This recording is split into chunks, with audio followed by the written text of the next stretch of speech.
tuning, believe it or not, tuning is your second most expensive. No, I'm gonna say third most expensive expense on building a car.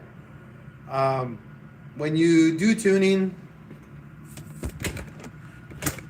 this is kind of how I learned learn a lot about tuning. Plus a tuner, right? Yeah, it's Herbie. Yeah, he's a '67 Bug. We can't do any work on him, but we're gonna be talking about him. You know what I mean? But I'm gonna help out one wheel horsepower here. So tuning. When we talk about tuning, you have to consider your options. You go, standalone. You go chip tune. Then if you go chip tune, are you going to be going with a tuner or are you going to be doing it yourself? If you're going to be doing it yourself, are you certified? Do you know how to deal with fuel trims, timing, and all that stuff? Standalone, you fall into the same scenario. However, you get better abilities to dial it in because now you build your own wire harness. You only need the sensors that you need. And that way it's just minimalistic BS on getting your stuff running the way you want it to run. Now, there's a big problem with that. You got to know what you're doing, especially when it comes down to like fuel trims and timing. And especially if you're going to be boosting, if you're going to be on a boosted car, are you going to be doing boost by gear or just going wide open crazy and whatever it does it makes and you just adjust fueling based off of that? Personally, all my VWs are chip tuned and they're tuned by a tuner and I just listen to what they want me to do. I tell them how much power I'm going for. I buy the turbos they want me to buy. So I buy the turbos they want me to buy. I buy the fuel injectors they want me to buy.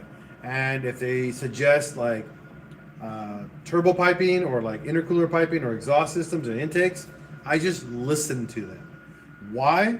Because they know how stuff flows. They know what the parameters they're looking for. They know exactly what they want out of a car based off of their tuning experience. A lot of us guys out there who would first get into tuning or building a car, they do cookie cutter builds, right? So in the VW world, we have cookie cutter builds, rods, stock pistons, intake, KO4, GT28 turbo, all bolt-ons. Those cars have been built like that thousands of times. The tunes exist. They're pretty much drop, grab off the shelf and call it done, right? Since January, okay. And there's the thing, like, you know what I mean? Like, that's kind of like, a built right off the shelf. The cars I build aren't off the shelf builds. They start off the shelf and then we go wild after that. And then you got to consider, okay, now you got your tune. How much power are you looking? How much power are you trying to go for? 300, 400, 500, 600, 700, 800, 1,000. The next part of your build is the transmission. I'm not even talking clutch, the actual transmission. Are you going to go cryo hardened gears or are you going to try to go source some race gear or are you going to just go buy a dog box? You're going from $2,000 all the way up to $6,000 just for a transmission. And that doesn't even include your clutch. Your clutch can also decide how much more money you're going to spend. That's when it gets even crazier. Are you doing single mass, dual mass flywheel? Are you going to go, twin disc or a single disc, 3 or 6 puck? Are you going to just go for endurance? What are you trying to do?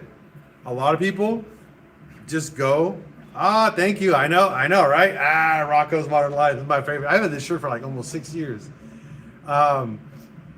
There's a lot of things that fall into that. A lot of people just think, just throw a bigger turbo, tune it, and call it a day. And then they're like, well, why did it break? Why am I having boost issues? Why this? Why is it overheating? Why is all this? It's just like, and then they're like, it's a piece of crap VW. They just fall into that scenario. Or it's a piece of crap Mitsubishi.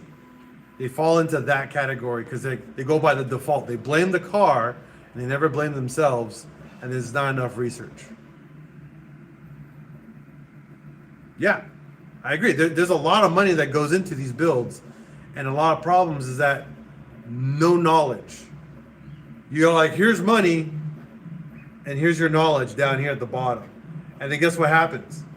They grab you by the balls because you only have the money and zero knowledge. You can have all the knowledge in the world, okay? All of it to build a car. Then it helps you decide how much money you spend, okay?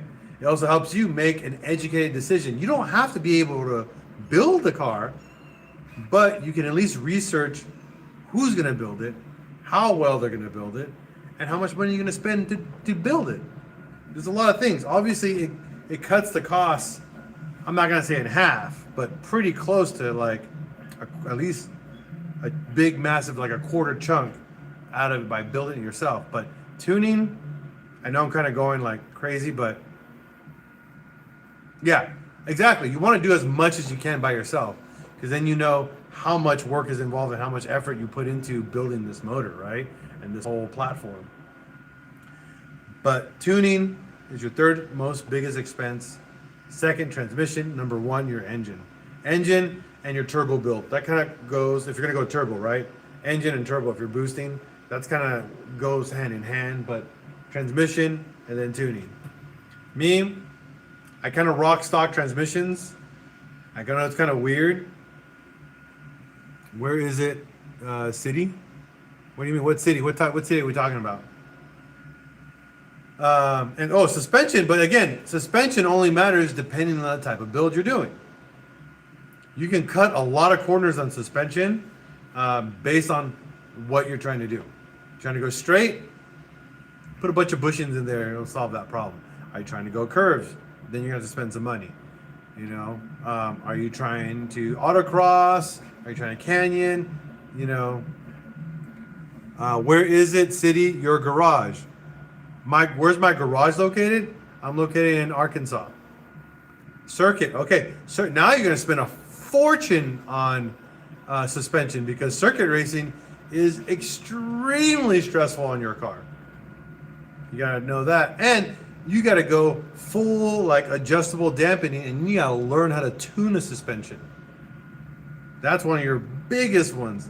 I actually used to circuit race, and I still do when I decide to find a track, but I use KW full suspension, full 21 adjustable, full way adjustment in my suspension on my track car. Same with my sway bar. I have front and rear fully adjustable suspension. Yes, I am in Arkansas, bruh. Fully adjustable suspension for sways and my dampening, even for rebound. A lot of times, where do you live? Huh? I live in Texarkana, Arkansas. I don't know where that's at. Cabot. I just moved here, by the way. I just moved to Arkansas. I've only been here for 4 months. Kitty, no! Don't climb the backpack. You're gonna fall. No. No, don't climb backpack. Sorry. Go the other way.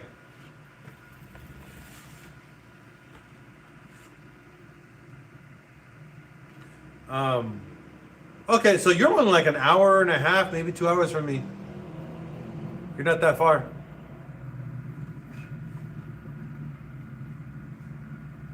All right, Mr. Kitty. Mr. Kitty. This is one of the boys. Yeah, this is one of the boys. Just wanted to confirm. Here you go.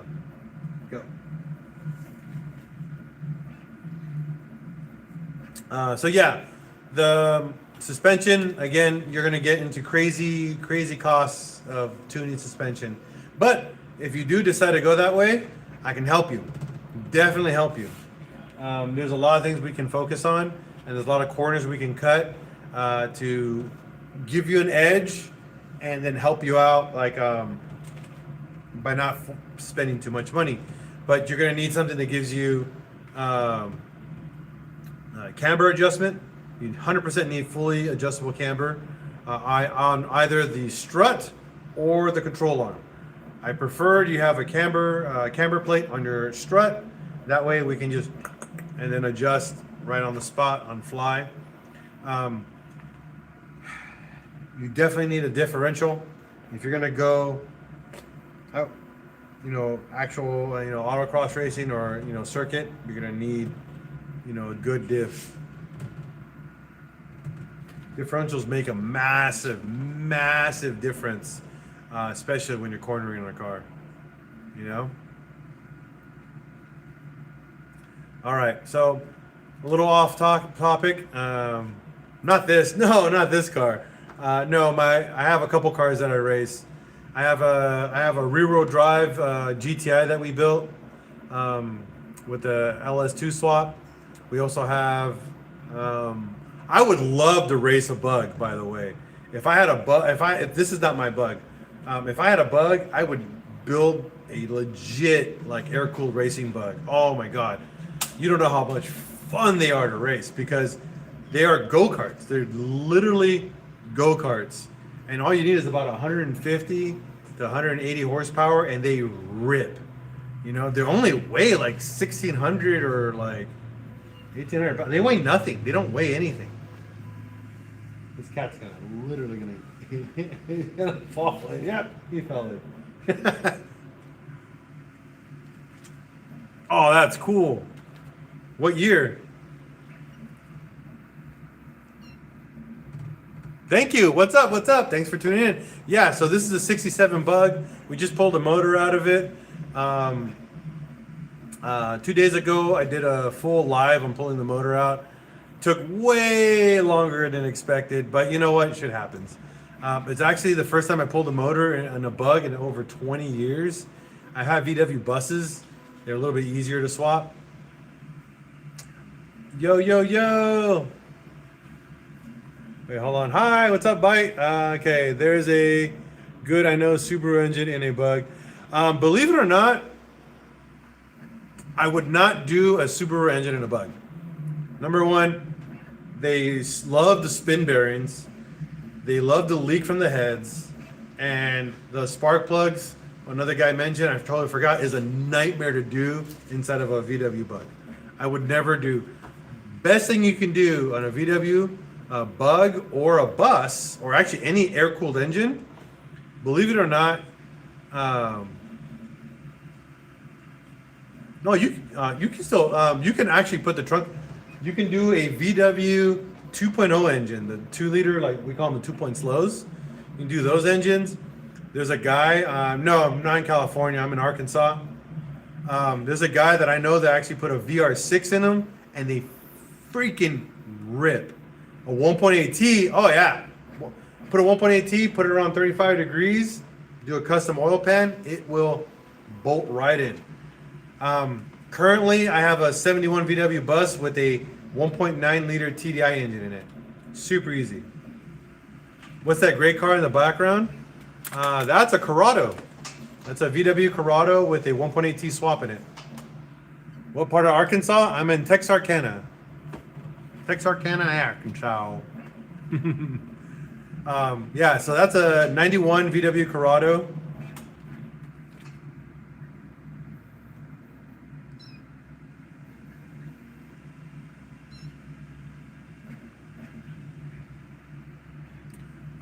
So Green Ruby the truck, the Corrado, heck yeah, the drop plates, yes. So the Corrado is actually a car that we're going to be giving away. Nice. Jetta VR. I actually have a couple Jetta VR6s out here. Well, I have a Jetta VR6 and a GTI VR6. I have a GTI Mark IV 1.8T with the big turbo. I have a wagon, a Mark IV wagon, wagon 5-speed with the 1.8T in it. I have this Corrado. I have a 1986 VW GTI with a 1.8T swap in it. I have my VW 71 VW bus with a TDI swap. And then, how many cars have you fixed? In my lifetime, hundreds, possibly thousands. Do not do an EV swap. No, such a horrible idea. That'd be dope. I'd definitely do a Hemi swap.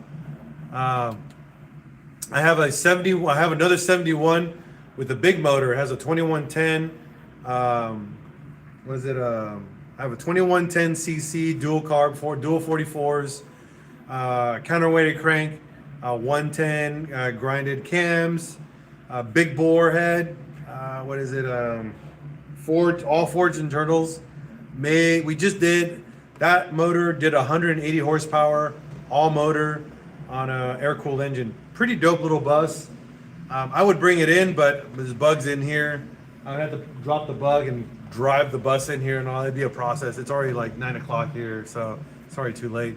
But next live, I'll definitely be down. Tomorrow, I'll bring them in. I'll bring my bus in.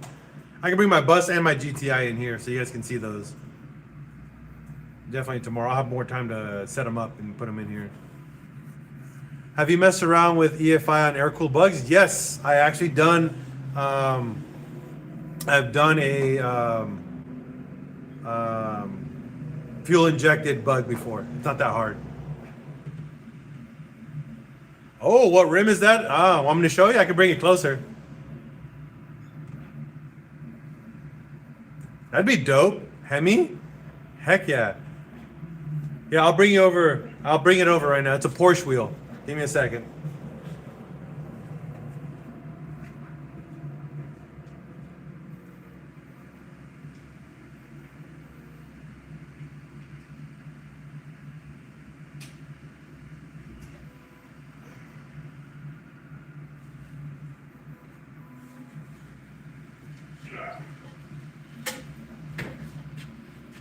There you go.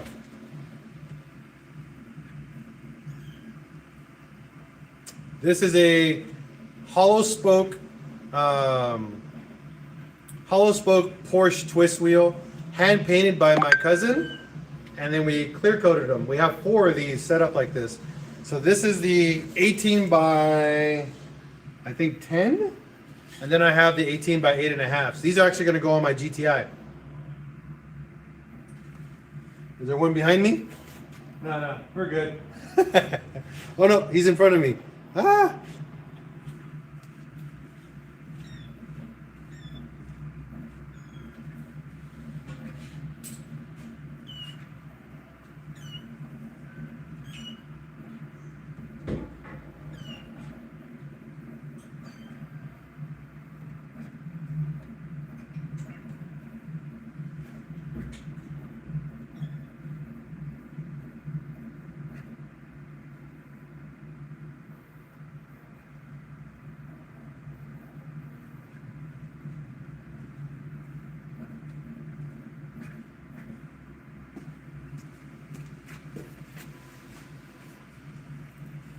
Yeah, there's 2 orange ones and 2 black ones.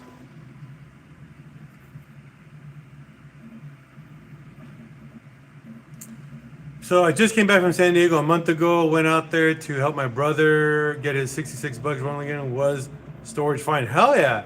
Just watched a video about deleting the throttle body vacuum. What does that do? It does nothing. It just gets rid of the vacuum line that you don't need if you're doing the whole delete on the SAI delete.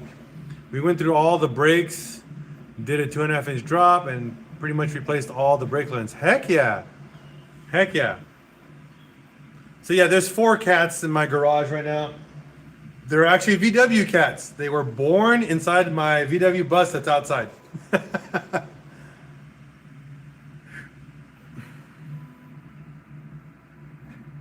Yeah. I have a 60 Saab 92. Those are interesting. Those are definitely interesting cars. A little too overly complicated, but they're very interesting cars. I agree. I like them. I'm a Volvo guy. I wish I can buy some Volvos. I wish the Volvos, early 90s Volvos, I'm a big fan of. Oh, wow. That's weird.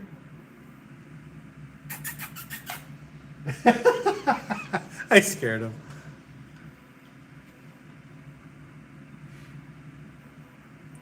So so the reason why I'm doing a live stream tonight, by the way, nice big block on a freaking Saab. That's gonna be interesting. That's gonna be very interesting. Finally able to do all the engine swaps. No more California hassle, right? Oh my God, that's why I love Arkansas. I've been in Arkansas 4 months. I've been driving. I pretty much decatted my F-150.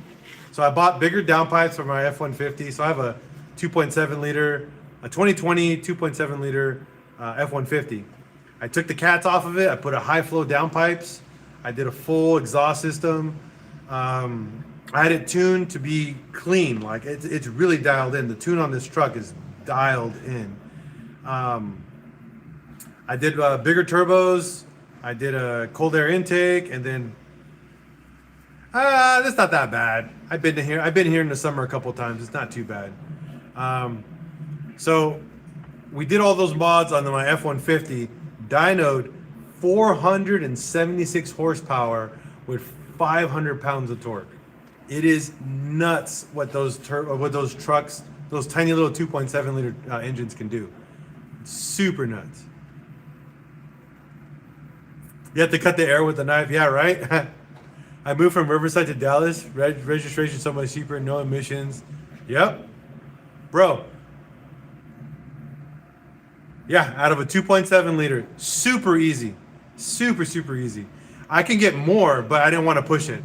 I had to upgrade the clutches on the truck already.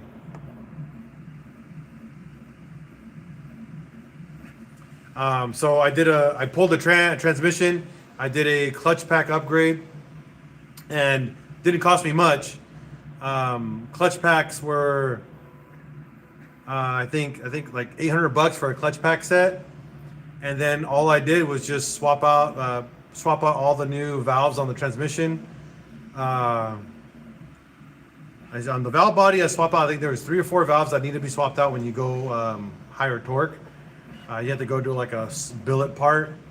So I did that. Swap out the clutch. The aluminum barrel, got a brand new replacement barrel. I did a full DI. I did a full. I found a YouTube video to rebuild the engine. Transmission. Legitimately, it took me just about a week to do the whole transmission rebuild. You know, one step at a time, taking my sweet time, documenting everything while I did it. Put it back in. Went on forescan, did the whole adaptation, did it all. The truck pulls like a freaking freight train. It is nice. And so I did that. I upgraded the radiator, the intercooler on it as well. Upgraded the transmission cooler. When you transporting them to, how many cars do you have? Wait, what was that? How many cars do you have now? Last time I seen all of them was when you were transporting them. I have 12 cars. Heck yeah. So, Richie Rich. No, wait, not Richie Rich. Iron Horse Garage. I would like to talk to you because the reason why I'm actually doing this live stream today is for the owner of this vehicle right here, the 67 Bug. I'm not asking for free. What I'm asking for is to spread the word about Robert. I did a full interview with him yesterday, and the interview pretty much consists of his life. And his life, he's had a pretty rough life. He's 56 or 57 now, and this is his first VW, and he's always wanted a VW. He was finally able to afford one, and he got one, but it's beat. The clutch is bad on it. The transmission is pretty shot. The engine is leaking oil everywhere. So we're actually going to start a GoFundMe for him, and the GoFundMe will be to raise money to restore his Bug for him. The guy has cancer. He just got back from chemo just recently. I think a couple of days ago. He doesn't know how much time he has. I don't know how much time he has, but I really want to get his Bug restored. I just want to do a GoFundMe and just raise money for him. I really want to get his Bug fully restored. Now, he doesn't want like a full restoration. It has a lot of rust. He bought it from someone. He got kind of scammed on this when he bought it. He bought it for $2,500. It's definitely worth that. It's actually worth more since it's a 67. It's not like a 70s Super Beetle. It's still older and has the older bumpers and all that. But we need a brand new motor for him. We need to get a freeway flyer transmission. All the electrical needs to be done. He wants a patina. He does not want like a full restoration on the bug. He doesn't want it like painted and all that. He wants it patinaed. He definitely wants the interior redone. He wants to do cow, so he wants to do cowhide seats. Never seen that before. He wants to do a cowhide headliner. That guy's country, you know. He's from Arkansas. Again, I have a full interview with him. I want you guys, before I even tell you what he wants, he's gonna tell you what he wants. Super cool dude. So we want to do a restoration on it and raise the funds. No, I don't have the skills to do this kind of work. You know, just to be honest, I'm good at doing a lot of it, but I don't have. Hey, what's going on, Menace? I don't have the skills, honestly, to do a full restoration or like interior work and all that. I'd rather raise the money, take it to a shop, and have them do it, and then pay them all for doing it. That's it. What's going on, Menace? What's your question?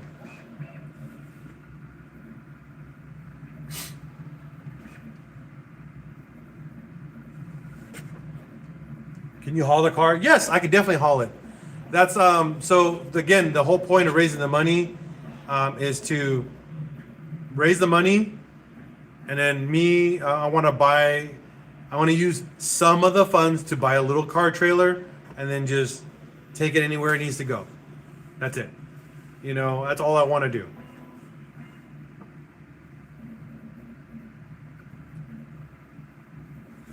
So I'm looking to buy a set of wheels. There are 235. That's tires, bro. 235, 40, 18. 225, 40, 18. Yeah, those should fit, but they're gonna 235s are gonna rub on the inner wheel. What's your offset on your wheels? I need to know what's your offset. You're gonna get zero stretch. What's your wheels? I need to know your wheel specs, not your tire specs. Your wheel specs will then identify your tire specs. Well, wiring, I'm just gonna buy a brand new wire. I can buy a brand new wire harness, front and rear harness for these things. They're like $200. They're dirt cheap, and a brand new fuse panel. I can buy I can buy an entire wire kit for this car for under $300, and you guys can wire. I mean, I could definitely take it to you, Iron Horse, and do the whole job. Again, I want you guys to watch the interview video so you can understand what he wants. He doesn't want a full restoration. Yes, exactly. J-Bugs has everything we need. Well, we're gonna use J-Bugs and West Coast Customs. I think it's called West Coast Air Cooled Customs, something like that. We need more. We gotta do all the rubber on it too. So Iron Menace, what I need to know your wheel specs, bro. Your wheel specs. Give me wheel specs. 9.5. Is that front and rear? What's the offset? Iron Horse, the video will be on my YouTube channel. PincheAls Garage. Just the same name as my TikTok. It should be up tomorrow, Iron Horse. We want to get sponsors to get involved with this to help cut the cost, because I don't know how much money we're going to raise. I'm not trying to raise like a ton of money, but CB Performance, yep. Well, Richie Rich, I probably want to work with, there's another guy I want to work with for an engine, small engine racing. Well, thank you. I mean, I would appreciate that. But we want to do a GoFundMe. I don't want to take any money here.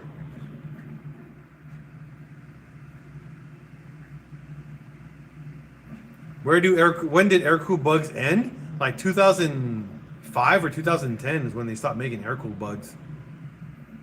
18 by 9.5, 35. Okay, you're gonna rub like a mofo with that size tire.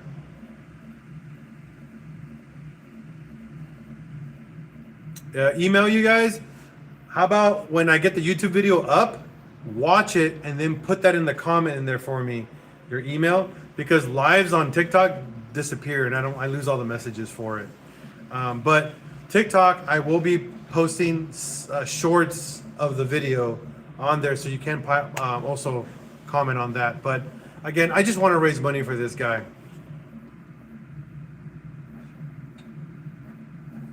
So for Menace, okay, so 35 offset, you're going to be touching the spanner wheel on your coilover. You got to go at least a 10 mil spacer, 5 or 10 mil spacer on that. So you'll be about a 20 to 25 offset. I wouldn't do 235. Okay, I'll do in Idaho, right? Iron Horse Garage, Idaho. Let me make a note of that.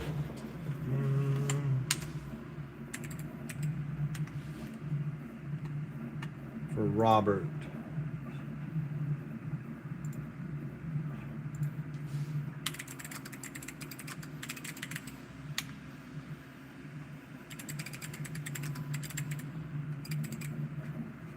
Okay, thank you. I got that in there. Yes, you are gonna, because you're running, where am I located? Arkansas. You are gonna be running a spacer, so you definitely want something with a little bit more, 5 more millimeters or 5 more threads of lug nut. So 235 is too much, just so you know, too much tire. Way too much tire for that. 225 is like, because you're 9.5. No, I have not heard of Midwest air cooled. Yeah, 225, 40, 18 will be your best. You're gonna have a decent little stretch, not too much, but there will be a stretch on that tire. But it's better than a solid straight sidewall, and the reason for this because you're going to hit that coilover, guaranteed, even with the spacer. You're gonna hit it when it turns, or the inside sidewall. You're gonna hit.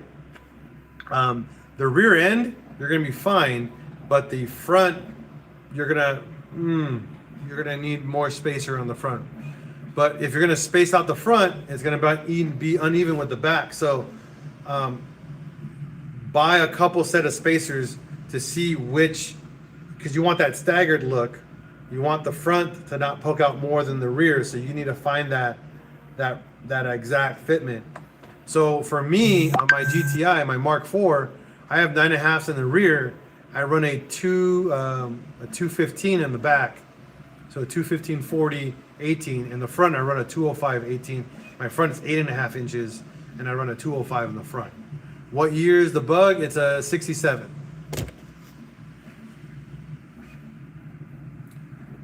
I have a buddy in Arkansas, just Mopar Joe on YouTube. Cool.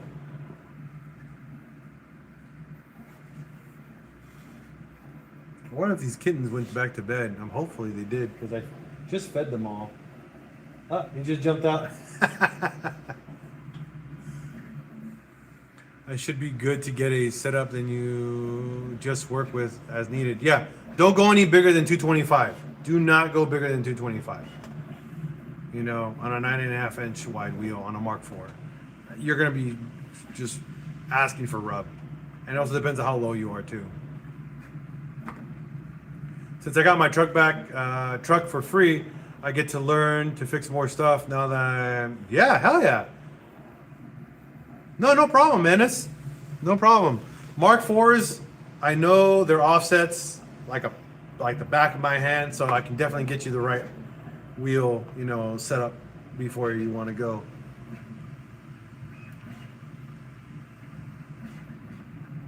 Thank you for everybody tuning in. We're just talking car and talking Robert and his 67 bug behind me. We really want to get some money raised for this guy. We really want to raise some funds. I'm hoping to raise anywhere from 20 to 30K for him to pretty much help him get this bug fully restored. He also Odan DSO1. Hold on before you make that choice. Oh, Nissan Titan with the 5.6 or the 6.5 liter. Not very good motors, but you definitely can focus on rebuilding that. Odan DS01. Oh no, don't buy those wheels. Those wheels are ugly on Mark IVs. I'm sorry, dude. I would not buy those. Do not buy those wheels.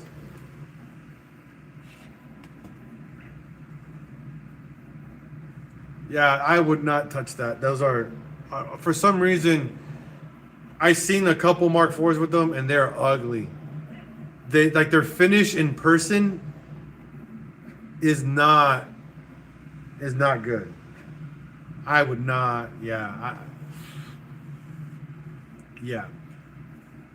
I mean, I would prefer you go to a 3DS DM wheel, honestly. A 3S DM. Hey, hola Diego, Evo. What's up?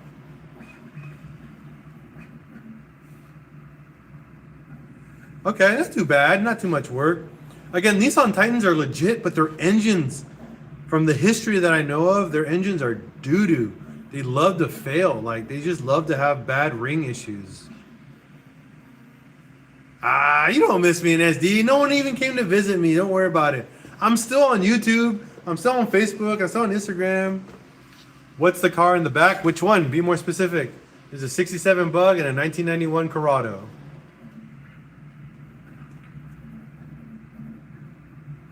Ooh, that's going to cost you some money. 4-wheel drive. Yeah, it sometimes just doesn't work. It might not be 4-wheel drive. It might be just a bad sensor. Believe it or not, 4-wheel drive nowadays is just a sensor because it's gear driven. Was I supposed to tell you? I don't know. No, I wish it was a Scirocco. Bro, I would love a Mark II Scirocco. Oh. That is a 67 Bug, Chris. And it's not mine. It's Robert. Robert Burns is the guy who owns that car. And the reason why we're doing a live today is because we want to raise money for him. Thank you, Diego, for following. But yeah, the goal here is to raise money for Robert Burns to get his Bug.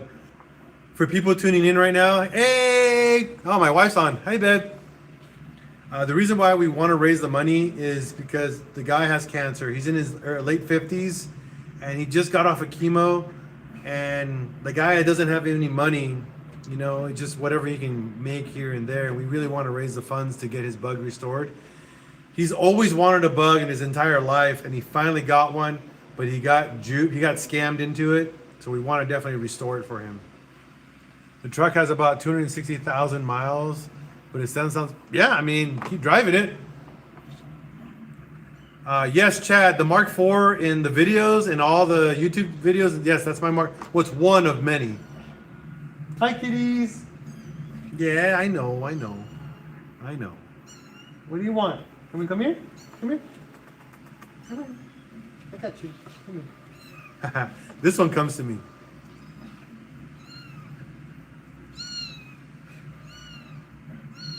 I know. Yeah. Thank you. She is cute. This is the only cat that I named out of the 4 that I found. Yeah, this is Shabribri.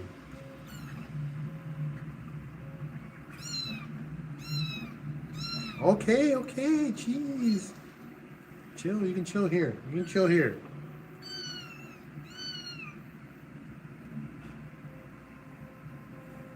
Oh, Kevin, that sucks. Is that a buggy? Yes, that is a bug. Am I Arabian? No, I get that a lot though. I'm Mexican. I'm actually more Native American. I'm a Native American Mexican than anything else. But yes, I get that a lot though. A lot of people always think I'm some type of Middle Eastern. I always get that a lot, mainly because of my facial hair. Oh well, don't bother me. Señor González, ¿qué onda, mi amigo?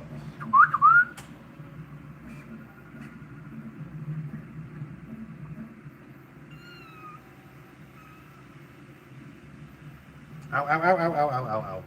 Ooh, this kitty likes to bite me. Mrs. Kitty. Okay. All right, let me put you down.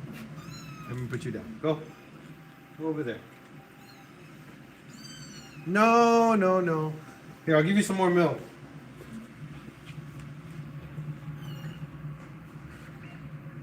Come here.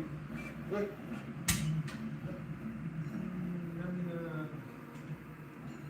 Go for it, guys.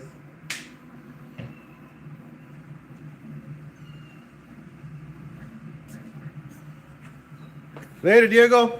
Thank you. Appreciate it. What are you doing to the bug? Well, I pulled the motor because the guy who bought the car had the clutch is bad and his brakes are bad. So I told him to bring it over and I'll take care of it for him. But he thought it was a 64, so he bought the parts for a 64. It's a 67, so it's a 200 millimeter clutch, not a 188 millimeter. So very different.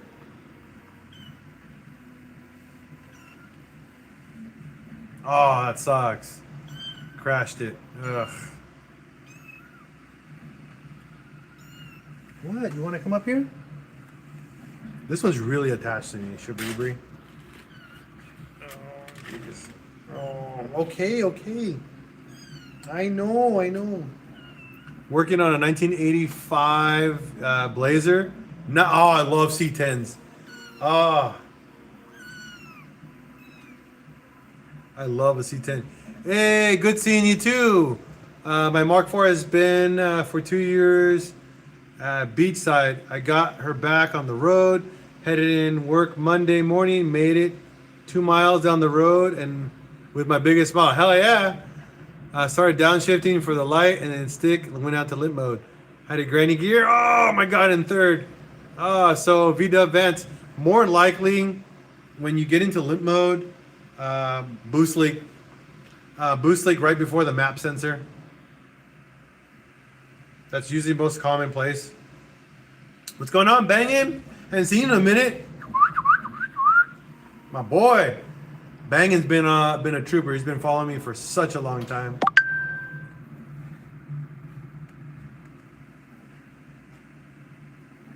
Hell yeah, gotta work. Ow, ow, ow! This cat likes to bite me. Ow, ow, ow, ow, ow, ow. I'm not your food. It wasn't that bad crash, but it didn't set the airbag. That's good. Ow! Fuck me. I only broke something with, okay. Headlight and hood, so didn't close right. Yeah. Name him Bitey. No, it's going to be Shabribri. We named her Shabribri. This is the only girl out of the litter of 4 cats. The bolt that connects the stick shift broke. The whole shifter was just flopping around. Oh, and to go KO4 on my Mark 6. Oh, you're about to go. Oh, hell yeah, Bangin'. It's going to make some power. I'm changing the distributor cap on my 05 Astro van. Oh my God, I want an Astro van so bad. Bro, I love Chevy Astros. V-dub vents. I actually have a couple shifters if you want a cable. I have actually a couple cables if it's a 5-speed.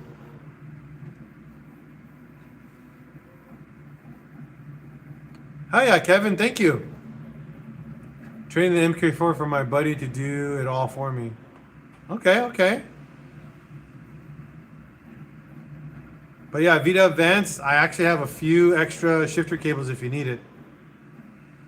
I can sell you one and ship them. I can put them on my online store. A Toyota 89 van? Oh, no, bro. Chevy Astro. I would love an Astro on bags. I would bag a Chevy Astro, swap the motor to like a little diesel motor in it. Maybe a Volkswagen TDI, like a V6 Tiguan or Touareg. No, a V6 Touareg TDI motor. Be boss. Well, yeah, the Toyota is a better van, but it does not look as good as an Astro. You don't have to use all the original Astro stuff. Just swap it. Do a full swap.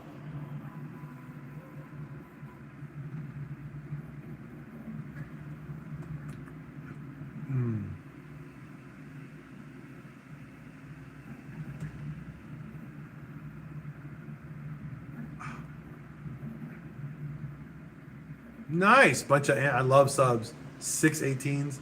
TikTok. In your. I mean, you think it would be a fortune in fuel, but you got to think about diesel's fuel efficiency. You get a lot more fuel efficiency out of a diesel than you do out of a same size gas engine. Yeah, it is more expensive, but think about the efficiency.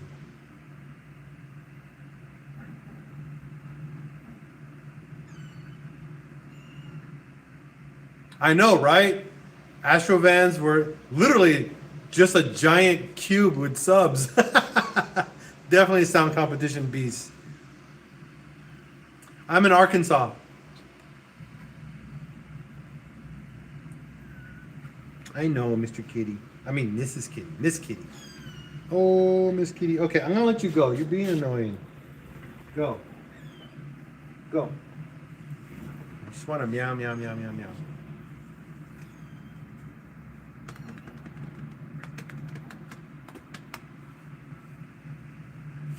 You been to Zinc? No, I never heard of that.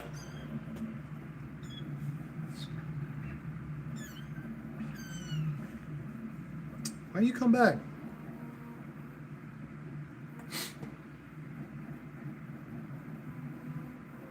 $9.15 is not bad.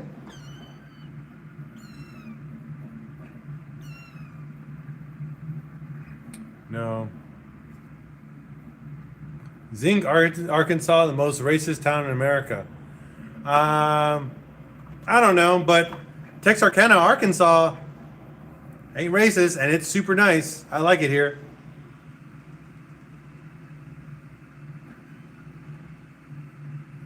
What's your dream car and truck? So they say.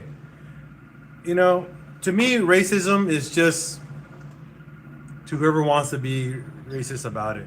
Honestly, you know, me growing up looking Middle Eastern in California, you believe it or not, I've been called a lot of things. It's never bothered me. Again, just words. Remember, sticks and stones may break my bones, but words will never hurt me. You know, that's all I say. Sticks and stones. Words are just words. Deal with it. You know, out here in Texarkana, I haven't had a single person be racist or, you know, exactly. Based on Modern Warfare old school lobbies on Xbox Live, we got some tough skin. I look Irish because I'm Irish. I mean, yeah, I look Middle Eastern because I'm Mexican.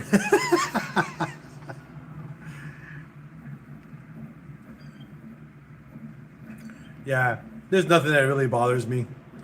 Honestly, I've been called a lot of stuff. It's like whatever.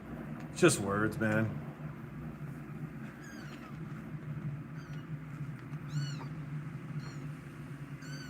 I know. You're getting more. Okay.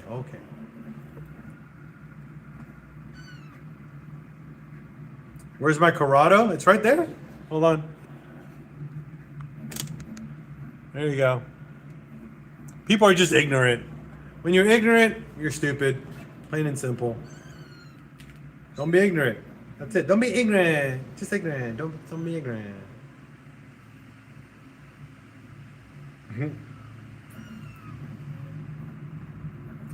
Hey, Mikey Rand. Thank you for the laugh. Thank you for the follow. I appreciate you.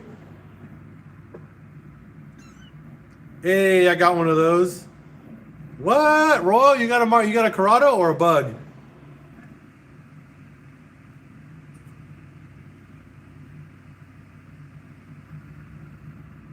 Or the cat? Do you have a cat? 'Cause I got 4 now. There you go. Bug owned 3. Nice. I agree, but people don't know any better. Hi, Alonzo. My son's watching my YouTube channel. I mean, yeah, my YouTube feed. Skin color isn't race. Race is nationality. I agree. So one's a 2014 Focus RS, and the other one is a 2014 350 King Ranch or 2050. I can allow. Okay, can't complain.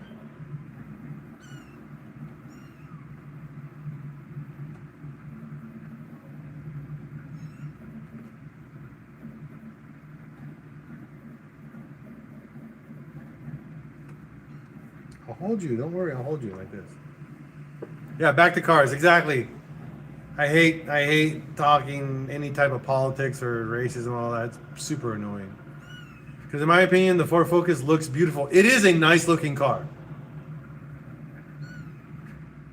Best dog bone setup for lowered Mark IV Jettas? I'll tell you right now.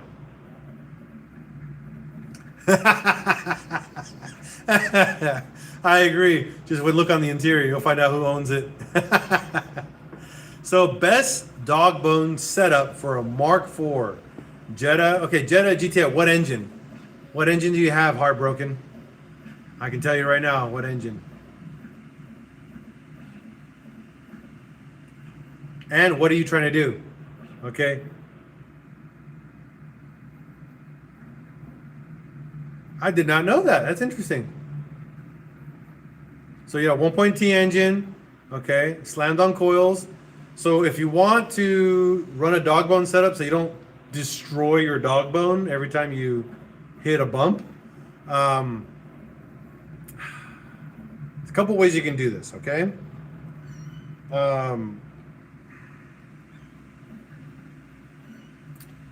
There's a company that sells a kind of a curved dog bone that goes above and over, but I honestly don't trust that because don't do it. So what I would do, I would just get a upgraded bushing. So get, polyurethane bushings on your dog bones, okay? And dump a skid plate underneath your car. Believe it or not, you will save yourself all your headaches is a skid plate underneath the car. So what happens with the dog bone, it's just a flat surface. So you put your dog bone and you got a flat surface, right? It's gonna effing hit. Instead of just trying to find a better solution to the wheel, put a skid plate underneath the car, okay? Now, a skid plate, if you don't want to spend a fortune, this is how I would do it. If you look at your subframe, follow your subframe, right? There's 2 holes, or you can drill 2 holes, believe it or not. Drill 2 holes right behind your dog bone. So my dream car, I already own it. I already own my dream car, which is my 71 VW bus.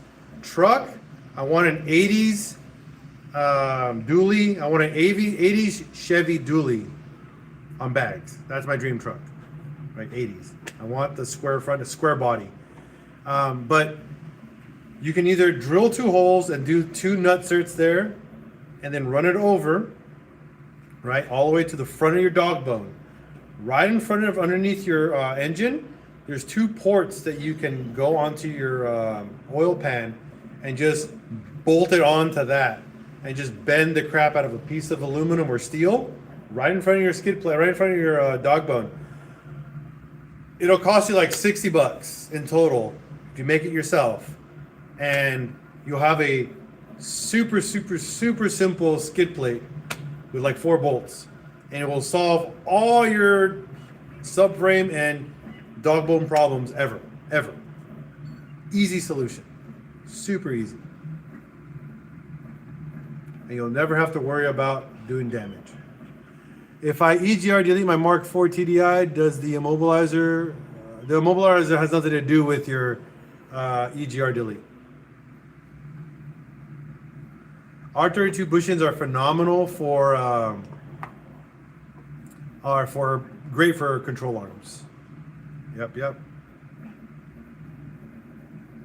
Bet, thanks for the input. Yeah, you're welcome, man. Honestly, the factory dog bone with upgraded polyurethane bushings is the best thing you can do.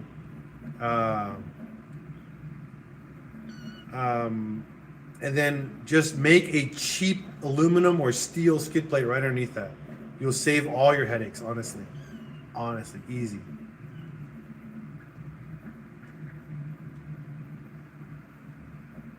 Dude, I know, right? Exactly. Like I said, my 71 bus is my dream car. I own it and I drive the shit out of it. And an 80s dually truck. I want an 80s dually truck with a Cat diesel motor in it. And I want to use that to tow. I really do. I want a brand new Cat engine in there. or a brand new Duramax, like deleted everything, just a 6.7 liter Duramax, and just bam. Why do you want to hurt and like chew me? Why do you want to bite me? It really hurts. Okay, thank you.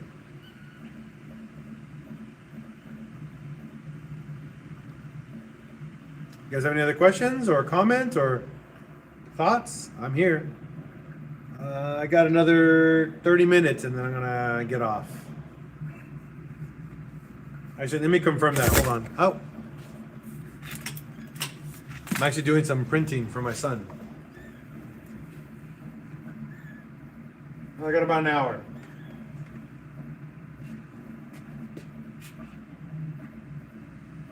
Yeah, about an hour. You guys want to see my Corrado? I can open it up for you. I just got to get a screwdriver to open it. Ow! No.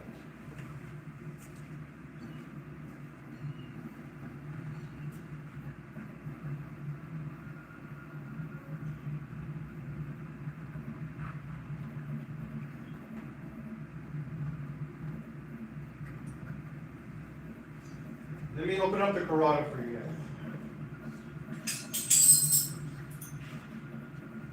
You guys, go to bed. You guys been roaming around for like an hour.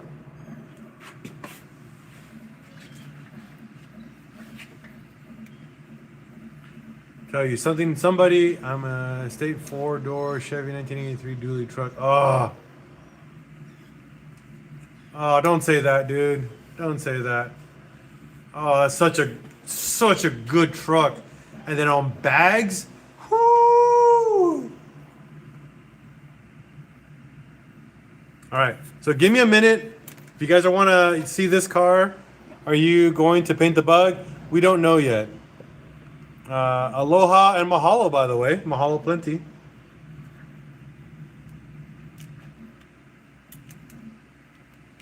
All right, so give me a quick second. I'm gonna pop open the hood on that Corrado.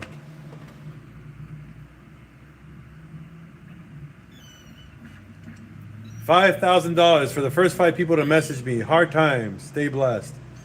Hey Joseph, just give me $5,000. Oh wow, that's crazy. Kitty, get off. I can't. I don't want to crush you. Kitty, get off. Get off of me. Let me go over here. Stay over there. No, bring me over there.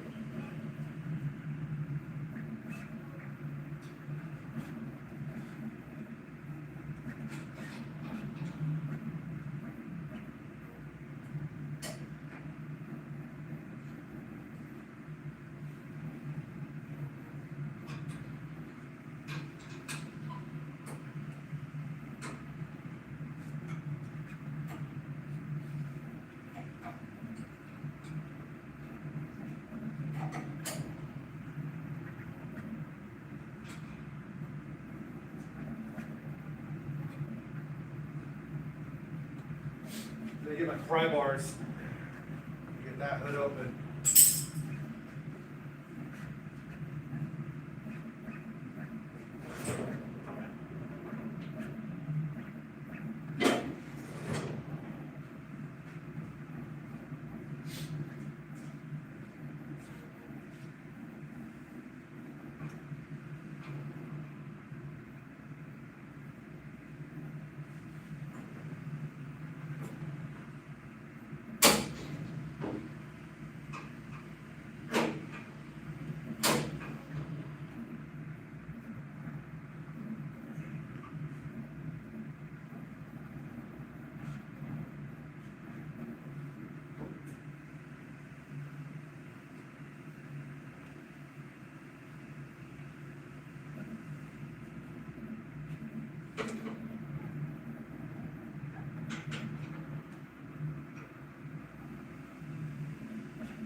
The engine bay is dusty, but you guys can see it. Yeah, right?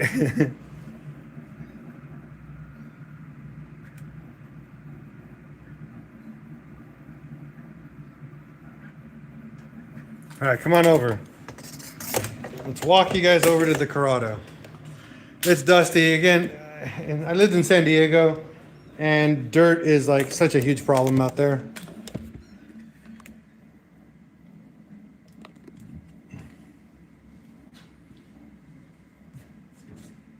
So this is actually a 1.8T swapped over with an O2J transmission, upgraded hydraulic clutch.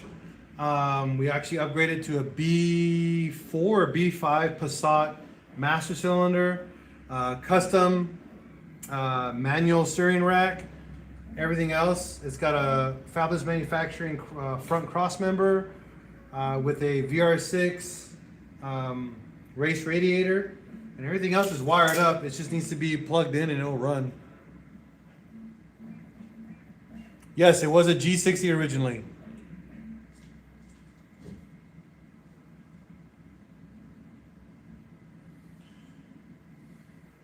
Yeah, G60, great. I sold the motor for like $1,000 with the transmission, and then I kept all the other hardware with it. It was such an easy swap. And believe it or not, these 1.8Ts fit better than the original motors that were in here. Believe it or not. Nice. Pretty much this car is it's gonna be a full race car. We're gonna do a full race car on this car. We're not gonna do anything crazy, just stripped interior, full cage, 2 seats, and then everything else that's needed.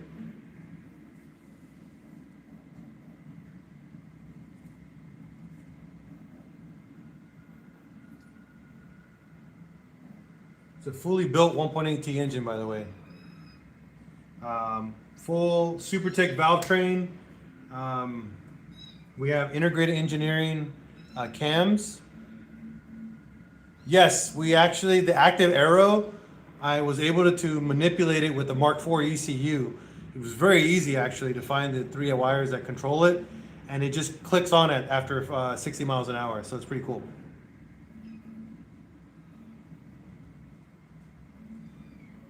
The one thing I gotta figure out is I wanna do manual windows. I'm trying to find the regulators to make this a manual regulator windows. I don't want powered windows in this car.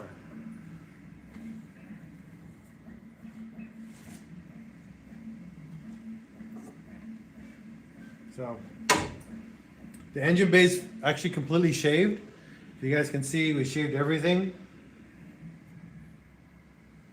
I know it's dirty as AF, but it's actually also, the engine bay is also painted Black Magic Pearl.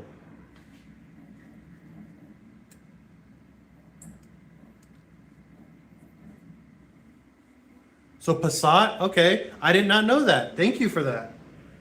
See, this is why we do this. Give me a second, I'll be right back.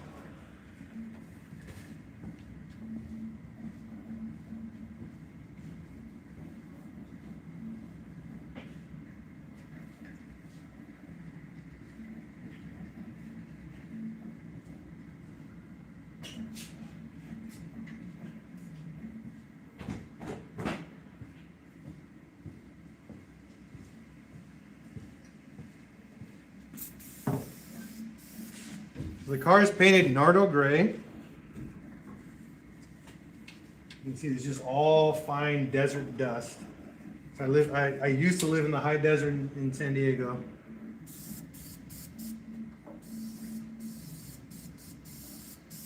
And I'll give it a quick wipe down so you guys can see the interior, the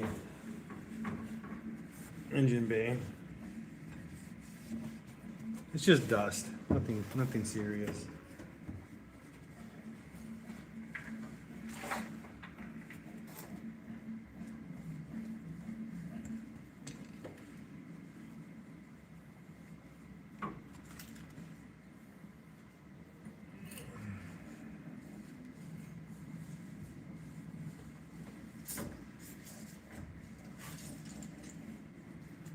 Yeah, the paint's gonna need another wipe down, a really good wipe down, so you guys can see the pearl in it. But we didn't put much clear coat in it, so.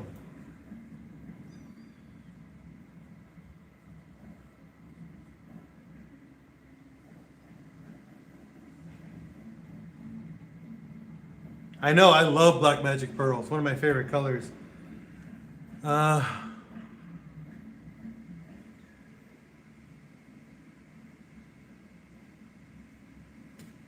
Yeah, it's just dust. It's all just dust. But yeah.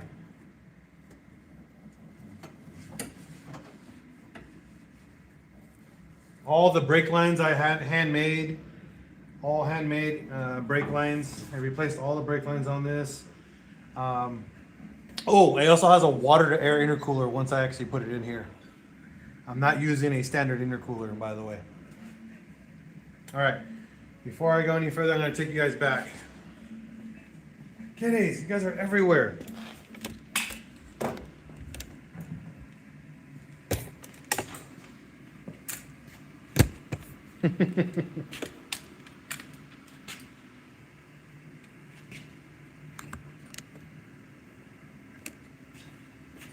There we go. Oh, that's really low. All right, the radiator's not bolted in, so don't worry about it. Yeah, the radiator is only held in by the bottom bracket, but the top bracket's not mounted. That's a Corrado that I just showed you.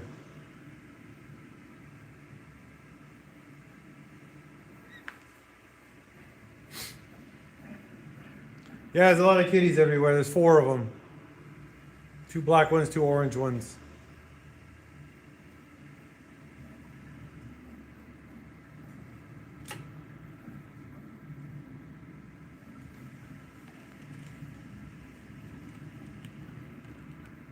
This one's climbing up my leg again. Shabribri's attached to me. I know. Yes, I love you too.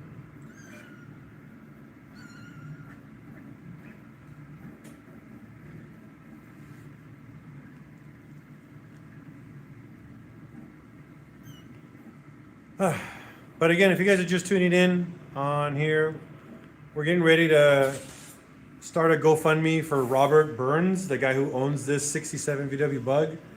The goal is to restore it, not to a brand new condition, but to restore it to the way he wants it. He wants a patina. He wants the rust removed. He wants deep dish wheels. He wants a cowhide interior and just a brand new motor. So I'm thinking a 1776, nothing special. He likes the dual carb setup, maybe a nice little growly exhaust, and just a good freeway flyer transmission. That's all we want to do for him. I know it's like, oh, that's all he wants. It's a lot of money. Don't get me wrong. But here, PincheAls Garage, it's all about the community, all about the VW lovers and the people who follow and want to be a part of something awesome. And I hope you guys want to be a part of this. So the goal is to raise money to build this bug for him. I'm not going to build it. I'm going to take it to an actual specialized shop so they can do it all. My goal is just someone to do the whole job, tow it back home, and then give it to the guy. That's it. I don't want to do anything crazy. Like I don't want to get involved with the build because I am not very good at restoration jobs. I'm good at building motors. I'm good at doing like basic interior work, electrical, but I am not good at doing like restoration work. That's for dang sure. I'd rather just drop it off at a shop to get it all done a lot faster too. For me, if it was a car that I had more time with, heck yeah, I'd do all the work myself. 100% I would do it, but I don't know how much time Robert has. The guy's going through chemo right now. He has cancer. So he's working through that right now. He just went through a treatment recently. So he's been sick because, you know, once you get off chemo, you're pretty miserable for a good while. What'd you find out something new that's in Maine? So again, this is why I'm doing the live stream, to get people involved and get all that.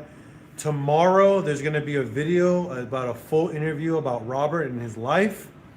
And then tomorrow, the GoFundMe will drop for him.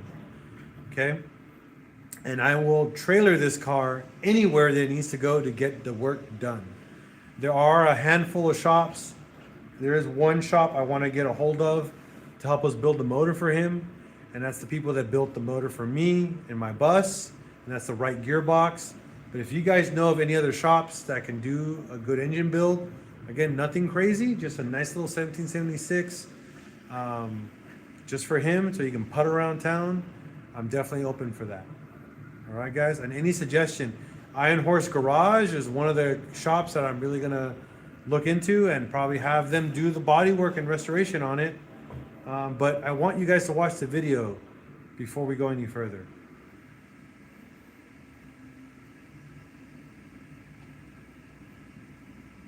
That's actually cool.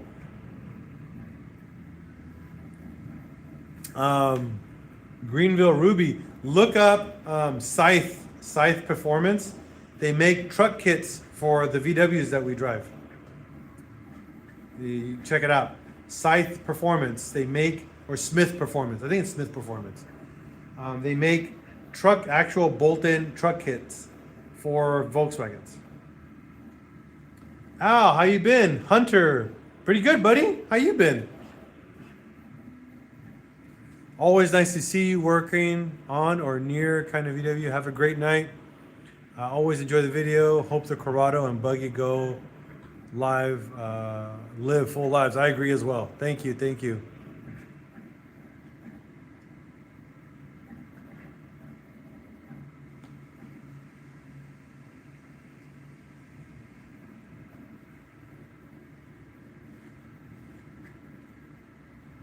So my goal eventually, after all my cars are done and all the cars that we're building, is to build one car at a time and give them away.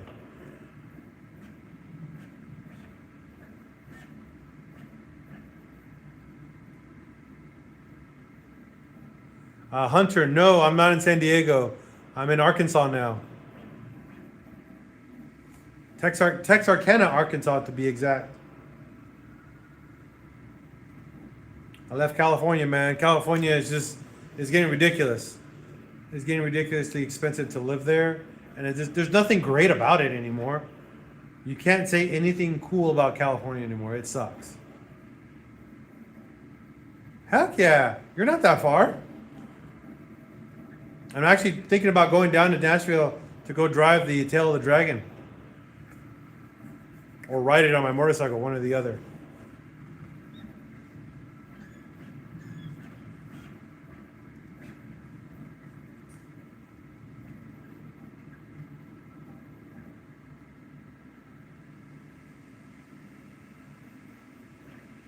If you post a car, yeah, I could probably do my best to identify it. Yeah, definitely. AK Milk Ashani, hi. Greens from New York. Well, welcome. Thank you for tuning in from New York. Appreciate you.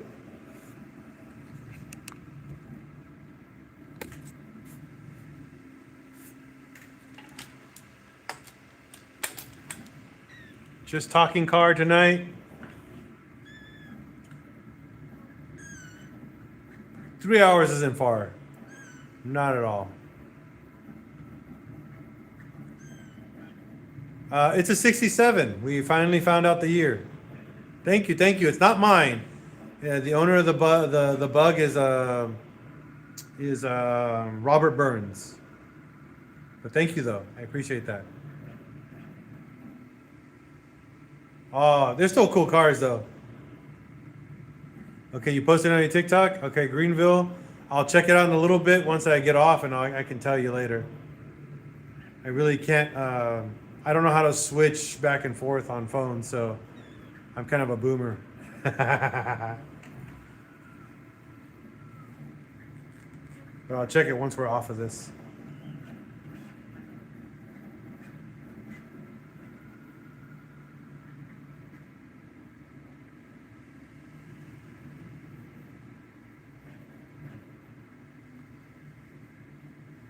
You guys need to go to bed. It's so past your bedtime.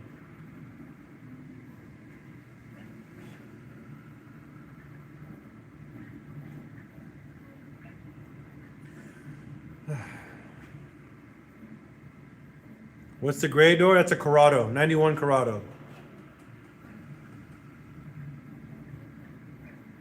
What's going on, Gonzalez? Welcome back. I actually saw a nice one the other day. Guy put a Porsche turbo engine. Whoa, that's insane. That's a lot of money.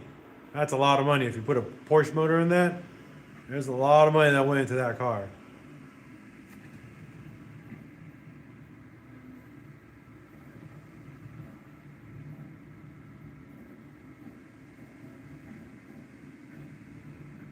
You guys like motorcycles? I got motorcycles too.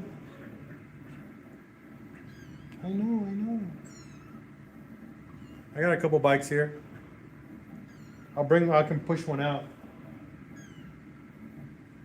Here. Okay, I'm gonna put you in your crate, okay? What if I put a GT motor in a Honda Civic SI? Do it. If you got the money for a GT3 engine, do it. There's nothing wrong with that.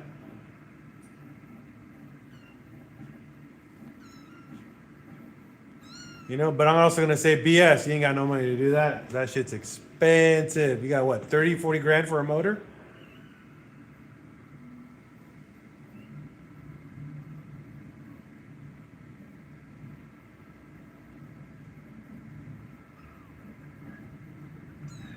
Exactly.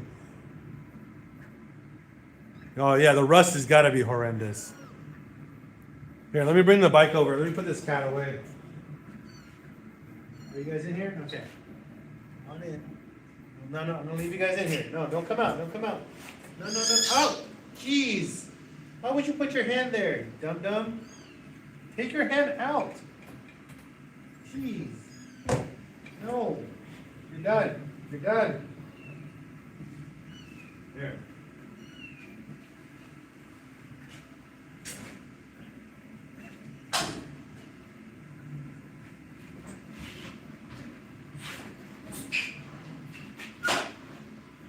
Here's this bike.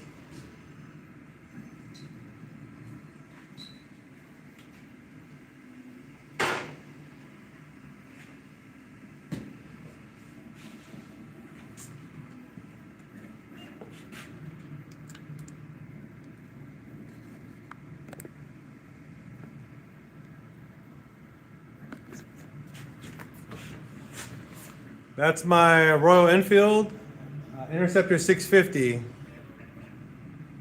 It's got bigger pipes, full slant pipes on the end. It's got a what is it, Euro something 895 tune. Oh, that's crazy. A Bugatti and a Pagani. Yeah, if you got money, I guess. People got money out there. It's a 650cc motor.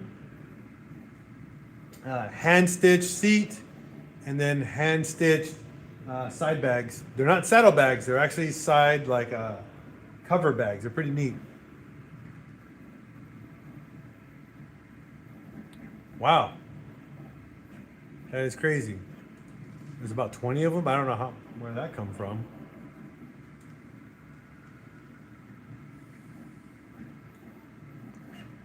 You should 3D print motors? I am going to 3D print motors, babe. Why are you blocking that? Why did it retract that?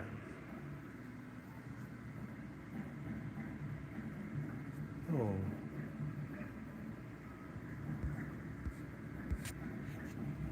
I want to restore my 71 Super Beetle. I don't really have any automotive experience. I go for it. Yes, go for it. Do it. What are you gonna tell me funny?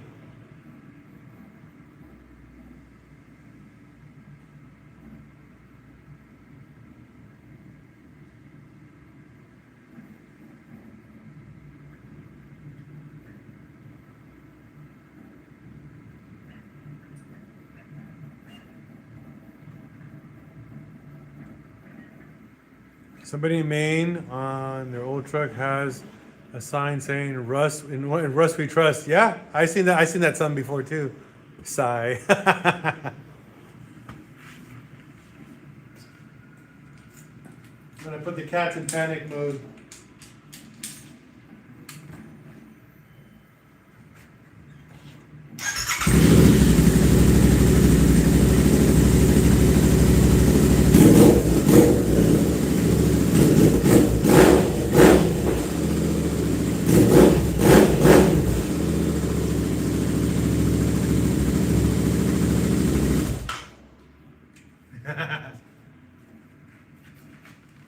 Sounds pretty good.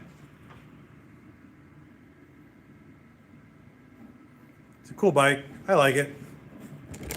I have a little over 11,000 miles on this bike. I bought the bike with 5 miles on it in Escondido. I've been driving it for over 5 years. I love this bike. It's one of my favorite bikes to ride.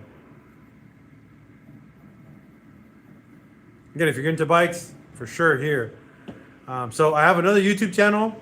Just it's called Motorcycles, PincheAls Garage, ton of 2001 Vipers. Interesting. It's called PincheAls Garage Motorcycles. What is it? Motorcycles and Roads. If you guys ever want to watch that, all my motorcycle content that's on my current channel is going to be removed from there, and we're going to be making a dedicated channel. It's a dedicated channel just for motorcycle content. Greenville, Ruby, the truck, and hot rods. Yeah. Well, it's just like California. California is all hot rods, supercars and all that stuff. People with money, All right, I'm going to put this guy back.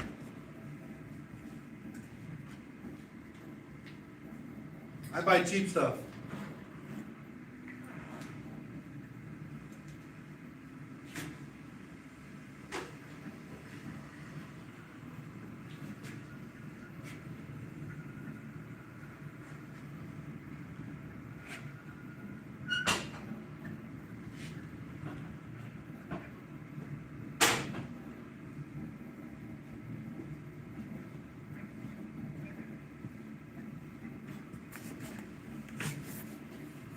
No, that motorcycle's a Royal Enfield.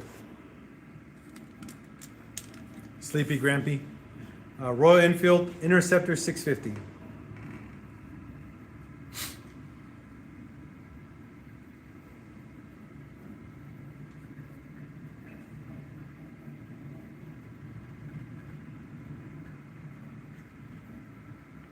I also have a bike for long rides as well.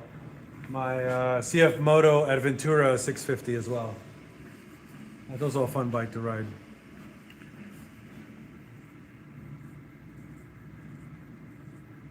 That's a lot of people. Holy smokes. The Corrado has actually already a 1.8T in it with a O2J transmission with a full hydraulic swap as well on the clutch system. It's also a manual steering rack. That was a bee to find and actually fabricate into that car, because I did not want to put power steering in it. I wanted manual steering in that car. The reason why, I want to turn it into a real driver's car. All the feedback on the road while you're driving it. That was kind of my goal for that car.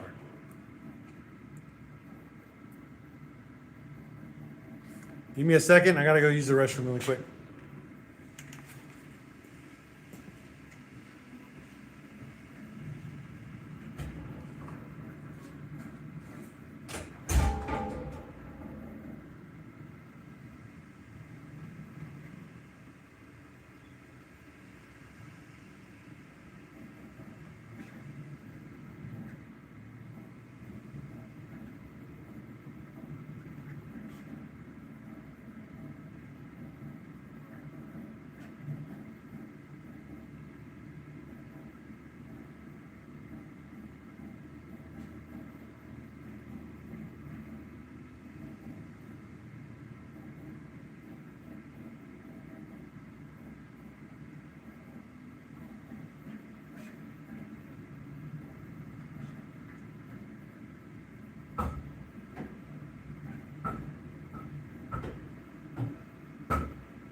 No, Corrados did not come with manual racks.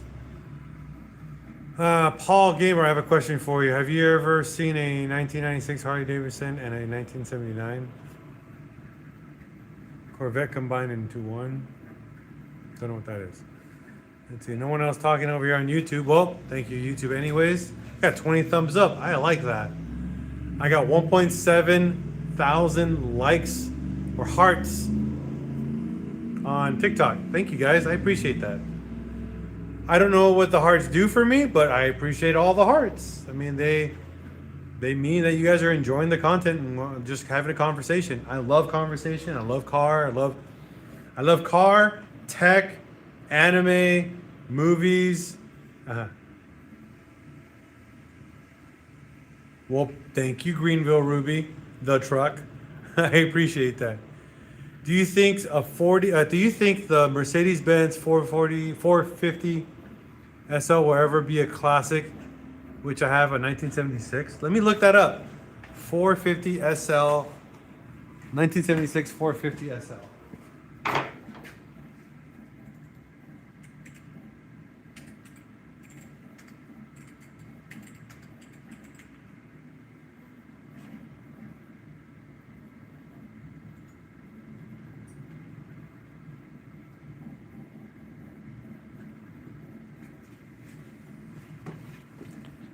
When is it? 1976.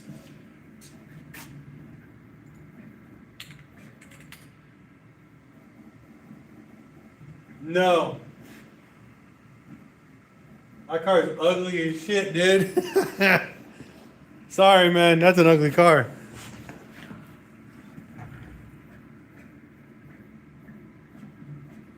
Paul, do I like VW cars? I don't know. What do you think? I only own like 10 of them. You only see 2 here. Yeah, the 1976 450 SL. I'm sorry, that car's ugly. It's an ugly car. So you gotta understand, classic cars are considered classics not due to age.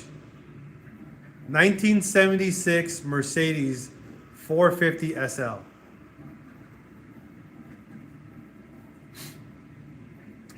So cars become classics for many reasons. Number one, culture. So car culture and how much people really like them. Number two, 1976 Greenville. Number two, what reasons why they would be famous for. So the VW Bug was famous because it was cheap. It was built literally to be taken care of with a handful of wrenches. Super, super easy to maintain and easy to drive, right? So that's why they made that car very popular, legendary, like quality, and people love it. The SL, there's nothing aesthetically pleasing about it.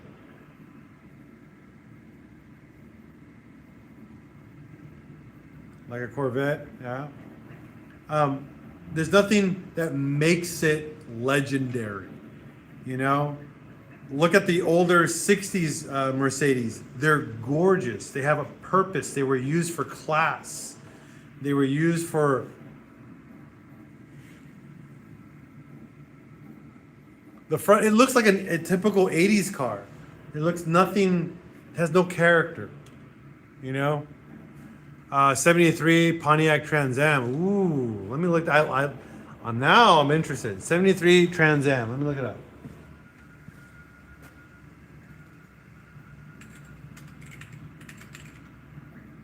All right. Now there's a car that's been in many movies. Here, let me put you guys over here.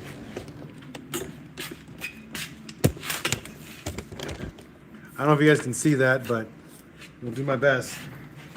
All right. Now this is a car that's been in many movies. Yeah, this is a gorgeous car. Don't get me wrong. I mean, yeah, I'm down with that. That's a cool car. Yeah.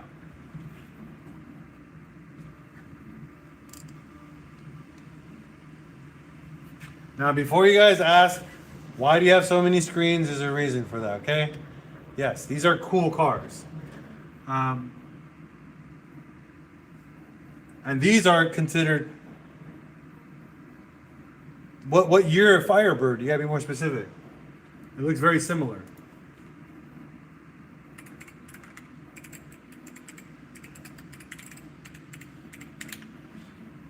Yeah, it's a very similar car, but you gotta be more specific.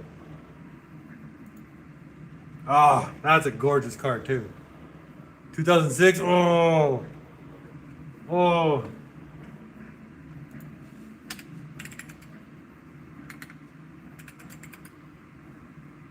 Oh yeah, I don't know. It looks like a spaceship, you know. Not a fan. I'm just not a fan of the scoops on the front of it. Just not a fan of that. I don't know. I don't like it.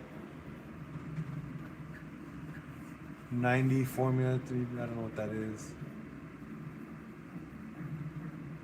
Oh no, that's different. Engine bays are massive. I fell in love with it since it was a little boy on the TV. Yeah, exactly. That's why they're awesome cars. See, K-Milk. That's what old cars turn into. All right, they become icons. That's why they're considered classics. Believe it or not, you can call a car a classic because it's old, but it's not a true classic car. To me, a true classic car has to be iconic, has to be legendary, has to have character, has to have, you know, a reason why to be called a classic, like a true classic. And you, because you saw the TV show on Chips, there you go. That's a reason why it's iconic, because you were able to identify it and be a part of it. Now, if you had like that Mercedes you're talking about, and you grew up around it, but no one else cares about it, it will never be considered a classic. It will be considered a classic by definition because of its age, but it will not be considered a true classic car because it's not something that people identify with. Bro, a 68 Caprice, don't tell me that, man. That is, bro, that is such a cool car. I'm not gonna lie. That is a gorgeous car.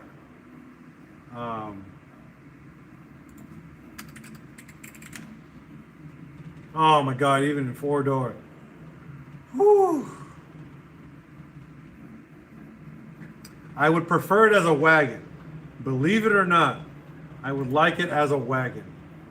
But yes, that is a gorgeous car. Right there. That is pretty. Yeah, but see, people don't remember the $1 Million Man for the Mercedes, by the way. I watched that show. I watched that show growing up. I do not remember that car at all. It wasn't iconic.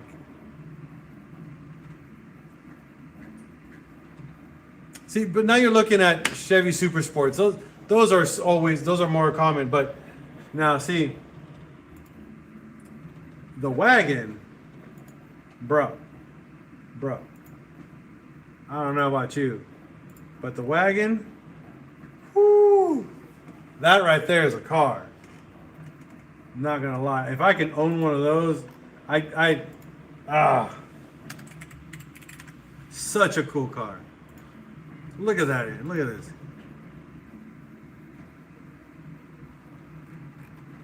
Oh, there's no large photos. Come on. You can put like 6 bodies in the back of that thing.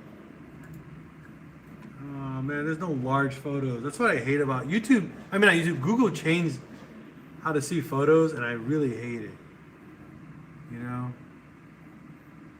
But yes. Oh, the Chevy the Chevy wagon, Caprice wagon. Great car. Yeah, again, Malibu, yeah. Oh, great choice, yeah. 100%. Now, the car that I would give up my Mark IV GTI, my fully built Mark IV GTI, trade for, would be a 1970, Datsun wagon. I don't know the model, but yes, the 510. A Datsun 510 wagon. I would sell my Mark IV GTI, my fully built Mark IV GTI, for a Datsun 510 wagon. In a heartbeat.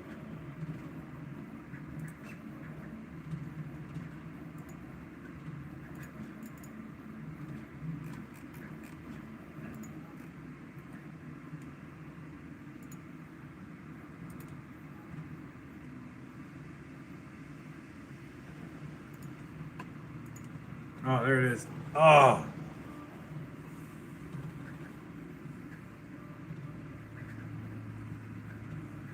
The '06 Subaru, yeah, that's a good looking car.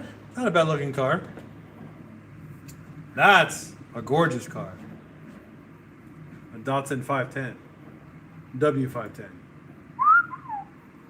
Yeah, I'd pay money for that. 100%. Ah.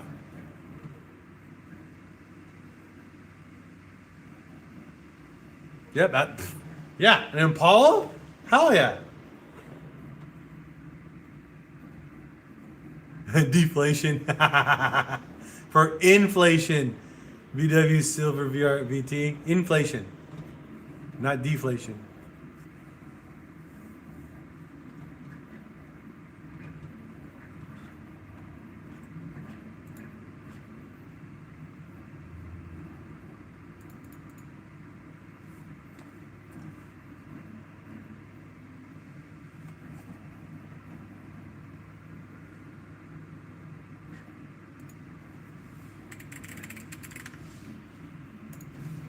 What else we got there?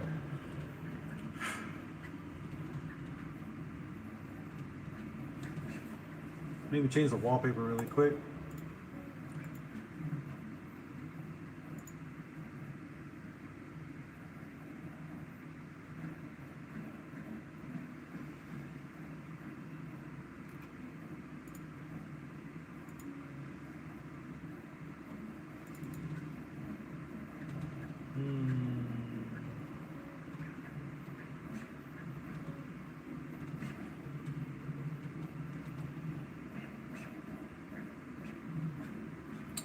Don't have anything for wallpapers right now. Let's see. One car I wish I had it back. It was my... Oh, Nova? Hell yeah. I love Novas. Best Impala year, 59. My bad. It's all right. Nothing to be... don't worry about. 59. So, here's a car if you guys want to check it out. I think it's a 1964 Cadillac. Yeah, yeah.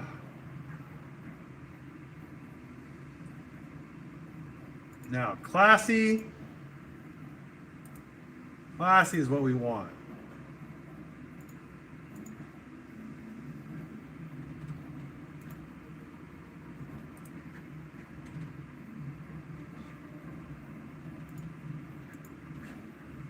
There you go.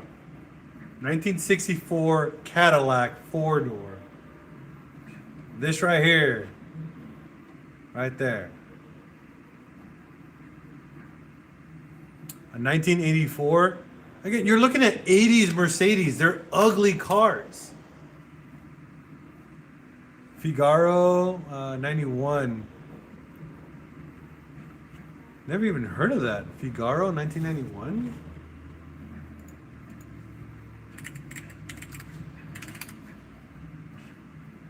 That is a neat little car. I like that. That reminds me of a little Polo, like a VW Polo.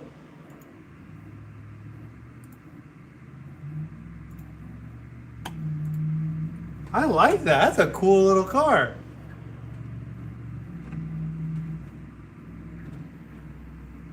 Let me look it up. What are your thoughts on 94 Mercedes-Benz 500 SEC?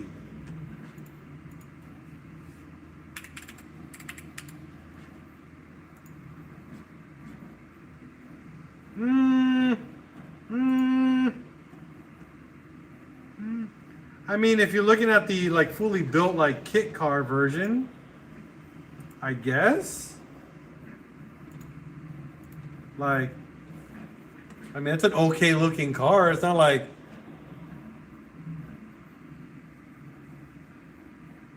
that's an okay car. I'm not gonna say it's pretty. I mean, it's all right. I guess you can call it cute. I don't know. I guess it's all to the eye of the beholder, right? You know. Now the what is it? The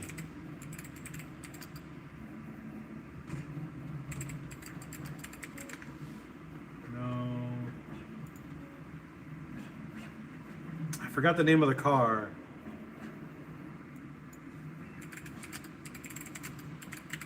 Let me see if I can find it. There you go. The 190E. Now that's a fucking cool car. This car I respect 100%. A 190E. Now that's a cool car. 6 Cobras. Now they're probably all kit cars.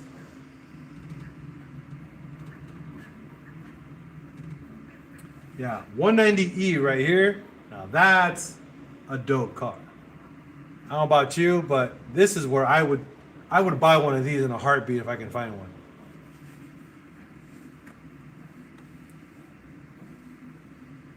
It's such a nice looking car.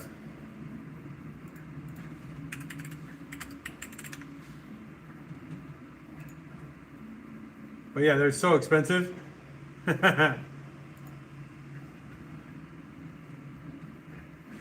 Now,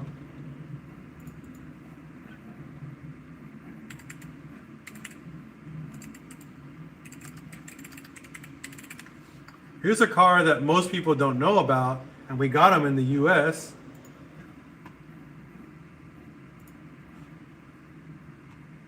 And they're really cool if you can find one. Here you go. Ah, ugly photo.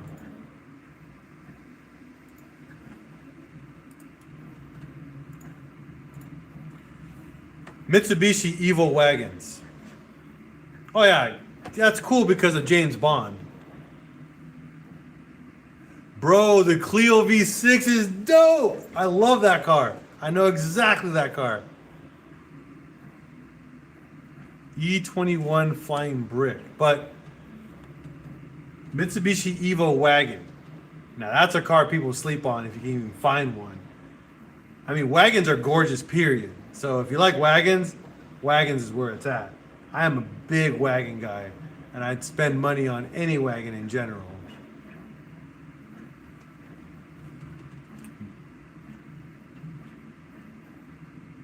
The MV1, let's look it up.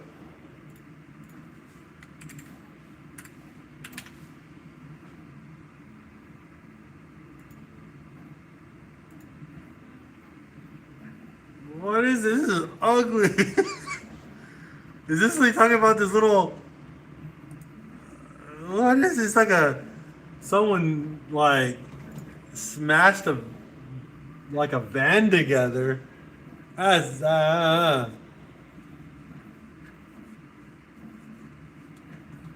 that's an ugly little car. I mean, it's neat, but it's an ugly car, personally.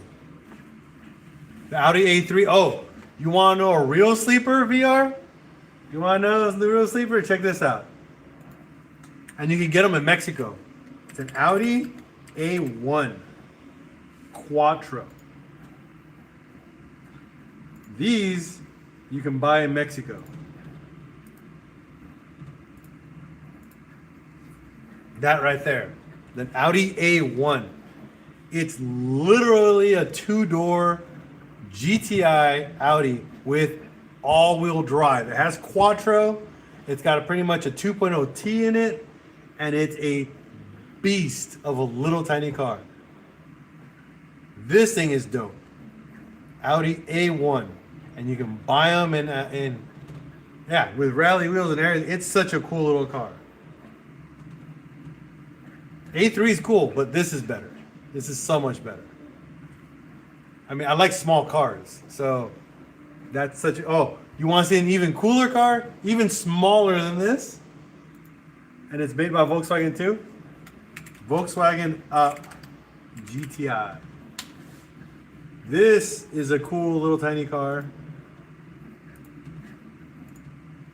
And they make this in the UK. And this is pretty much a Mark II, like repraised. They made these in the UK. They're tiny little cars. They come like a little 1.6 liter.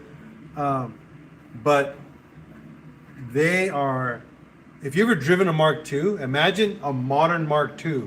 Same weight to power ratio, same wheelbase. They're super tiny. And it's just a cool, tiny little car. I wish we can get these in the US, but we'll never get them. Never. I would definitely sell my GTI for this car in a heartbeat too. It's one of my favorite cars.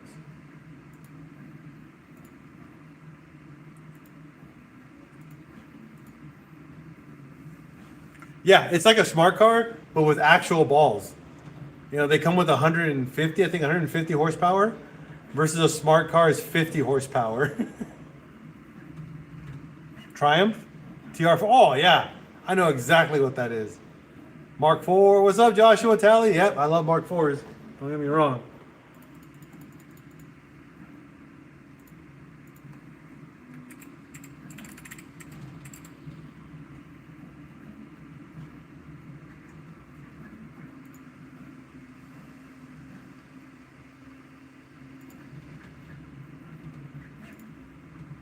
You know which Mark IV I like the most? Oh, come on. That's horrible.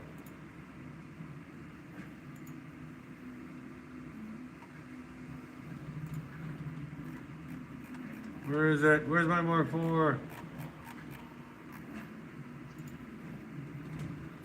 Ah, I missed my engine bay. That's how my engine bay used to look at my Mark IV. Oh yeah, I know a Suzuki Cappuccino. That's my engine bay before I stopped driving the car for 2 years. On my Mark IV GTI.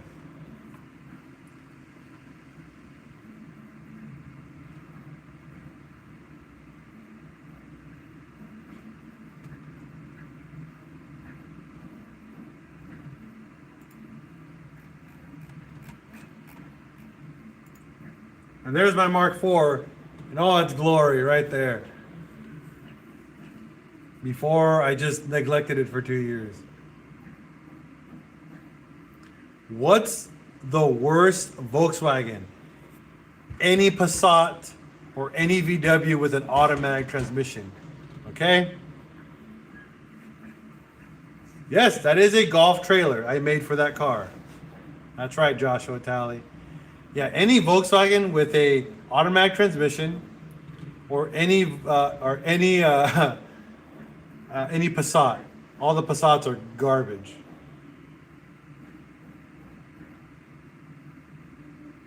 However, I'll show you guys my old Passat, my wife's Passat.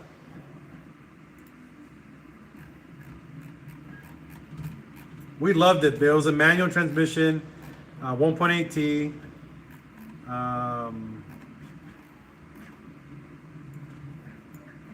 We did a full paint job on it.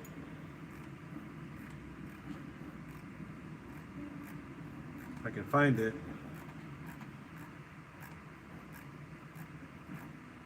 Should be in here.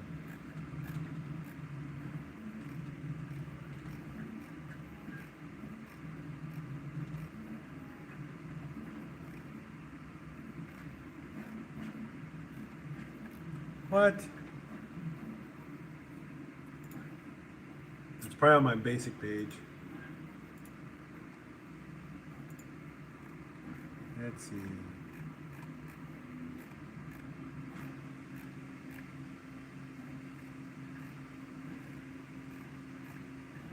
Sorry, I'm not reading the comments right now. Give me a second here. I gotta find my Passat.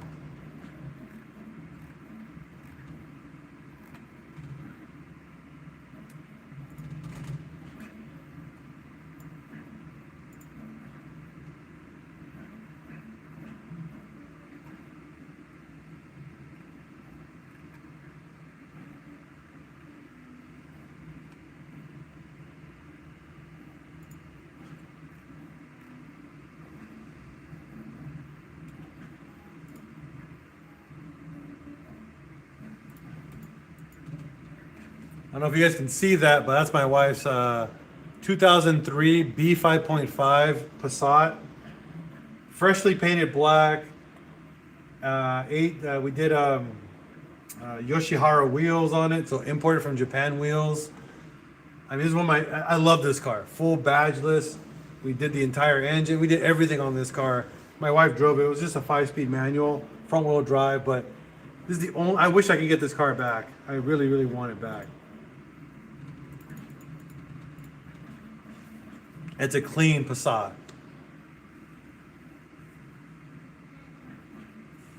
Maybe I can get you guys closer.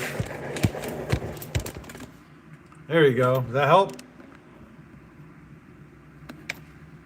That's my wife's 2003 Passat she had for a long time. I think we owned that for like 5-6 years. Yeah.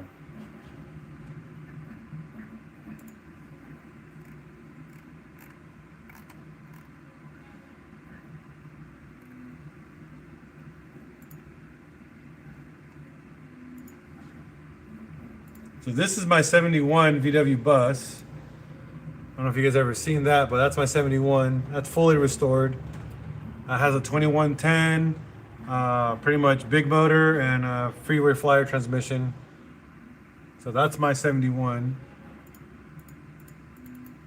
There you go. There's a picture of it. Got new wheels on it though. It's got Porsche gas burner wheels on it now versus the OEM ones.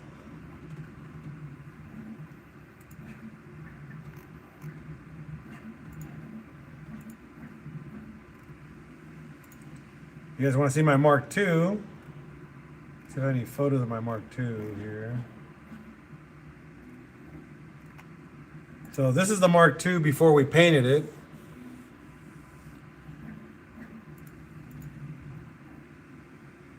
Engine bay. And then I did a full shaved engine bay. You guys can see, got it prepped for Volvo P1800 two-wheel drive. Ooh, that's a pretty cool car. And then, there's the bay after I did the full shave. Came out really nice. This is just solid black, just a glossy universal black. And then we painted the car. It's got a full custom paint job. Let's see if I have a picture of it.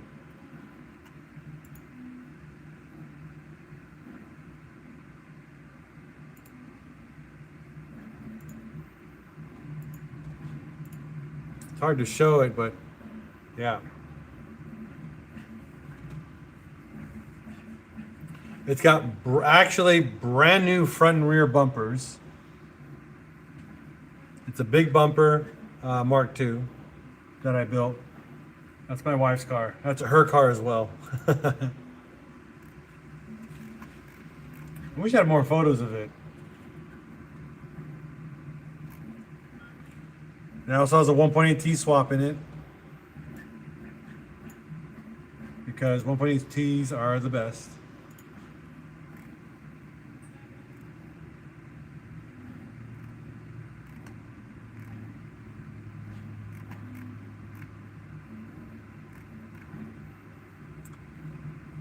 All right, well, there's that. Oh man, my first Mark IV. A 914. I love 914s. They're really cool cars. It had a B5 auto wagon, replaced everything, spring shocks, brakes, everything, timing chain, etc. Nice. B5. Oh, but the transmissions were god awful. This is my first Volkswagen water-cooled car. The taillights came with the car, and the ugly muffler came with the car. That's how it came. I did not buy that with it. It just came with the car. So this is when I first got into water pumpers. All right, first 3D print is done. And then I finally started building it out. I hated the front grille, but I did the R32 OEM bumper, and I did a bunch of other stuff to it. That's when I was starting to learn how to do mods on these cars.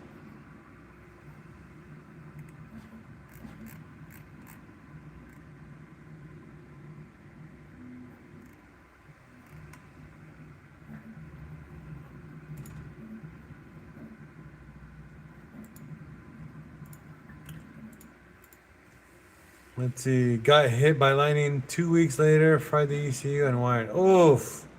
That sucks. All right. Well, I'm officially going to call it a night.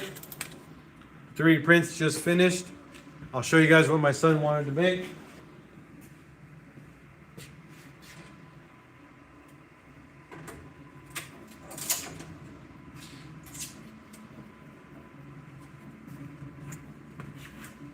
So, this is a little diorama of the pyramids of Egypt. So my son wanted to make this because he's got to do a diorama for school and a presentation. So I'm all like, you can either make it or you can 3D print it. 3D printing it, but he's still got to primer it. He's still got to do a primer and paint all the stuff on here. But it came out really good. I made sure I did as low quality as I can, so I didn't have to spend that much ink on it. But I mean, not ink, plastic, but it came out pretty cool.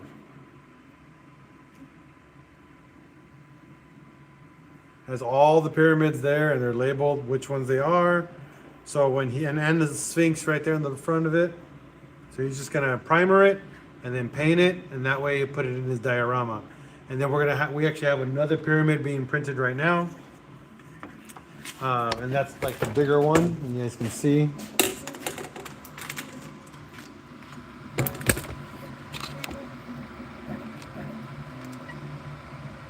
That's a bigger one being printed. This one has a description of the tombs and everything inside of it. And he's going to use that for his presentation. That's being printed in carbon fiber, by the way.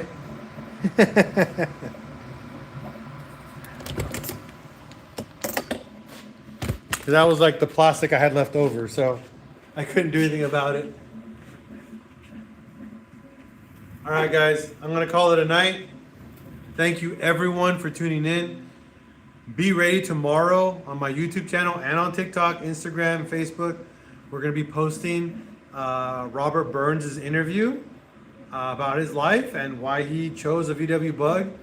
We're going to also open up the GoFundMe to help raise the funds to get his Bug restored. And we're going to do a whole entire journey with him and film the entire project for him, okay? Are you in IT? Yes. Oh, I'm a big IT guy. New scam door. Yeah, I'm a big IT guy. I don't know if you see my, there. That's like my desk setup right there. And then you can see my server set up over here. There's my server. And then all my 3D printers. I have a bunch of 3D printers here.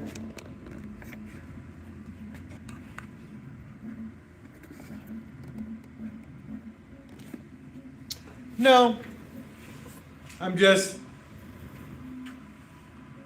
just love IT. I actually self-taught on networking administration.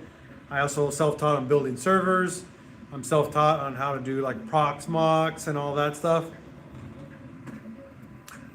So, believe it or not, I have a YouTube channel where I teach all this stuff. So if you're into that stuff, I'm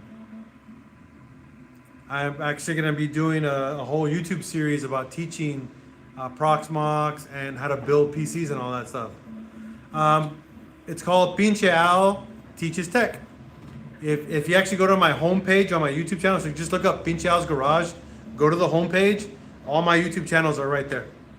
They're all listed on the main channel.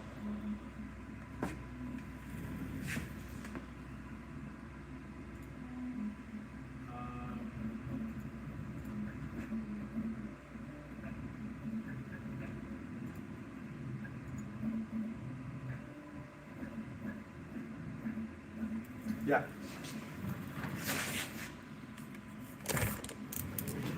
If you guys look, right there on the front end, all my YouTube channels are here. I'm missing my Teaching Tech one because I just made that channel. So I have to add that. Let me see if actually it will let me. Go to YouTube Studio.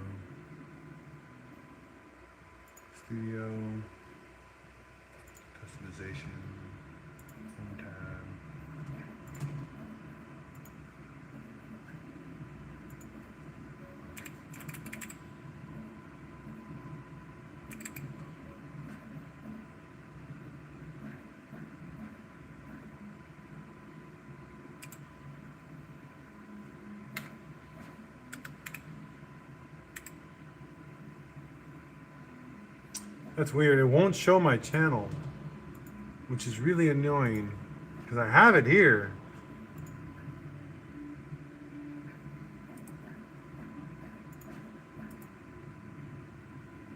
I don't have any subscribers. It sucks.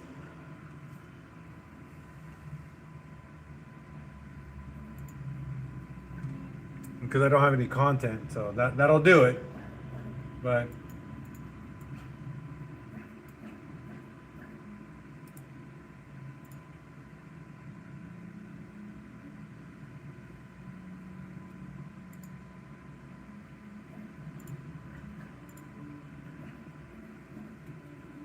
I'm gonna be doing how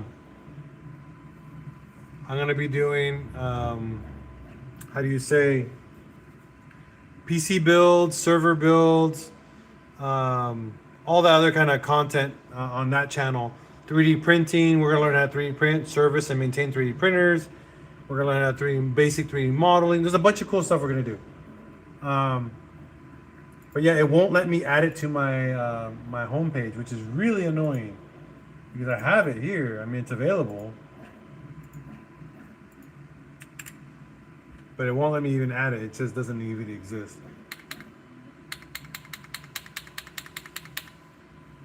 And it's probably because I have no content. That's more likely. My other channel is called PincheAls Teaching Tech. It's one of my other channels. Again, I have technically 5 channels, 6 channels to be exact, and all of them are separate from another for everything I do here in my garage. I do a lot of stuff here.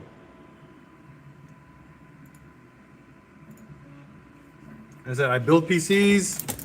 I can honestly, PC stuff I've been doing for almost 15, 20 years. So I know a lot of PC stuff. PC repair, I know cell phone repair, laptop repair. We're going to be doing a lot of that stuff too. Just teaching basics, nothing crazy. Servers, networking, especially networking stuff, learning how to build a basic network, how to optimize and perform optimize Wi-Fi channels and hardwiring, security, all the baseline stuff that people should know. I'm going to teach on that channel. Here, I'll take you really quick to my server rack. If you guys are into this kind of stuff, I'm super into this stuff. So this is my server rack here. And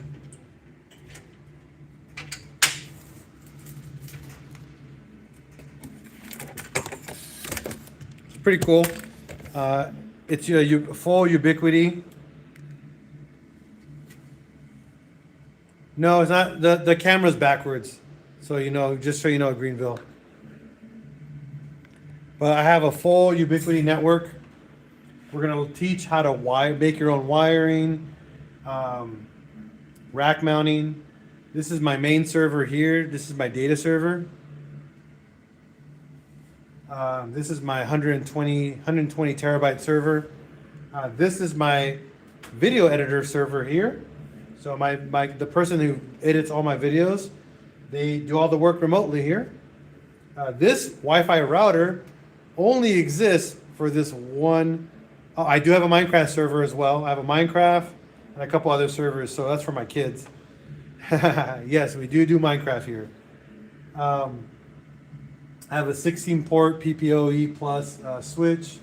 I have my security camera system here, and then my main switch is actually in my house. Actually, it does not get hot in here. These are all liquid cooled, and they stay really cold. They actually don't run that hot. This is a Ryzen 9, 5900X. It's a 12-core, 24-thread. And this is a Ryzen 7, Ryzen 7 7700X. 128 gigs for this setup for all my other equipment. And then this is a 32 gig setup with 12 terabytes. Because this one mirrors this guy for all my content.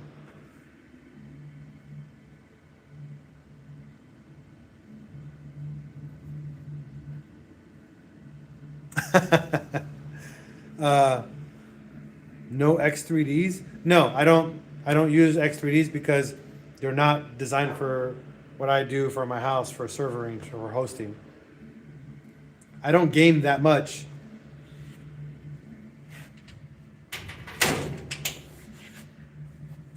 Why do I have all that? I have this one computer right here has over 10 years worth of footage. On top of that, has over, I think, over 70 or 80 terabytes of all my TV shows and movies for my kids to watch at the house. I don't pay for Netflix or any streaming services. Everything is all on here. You know how much money I save per month not having streaming services? A fortune.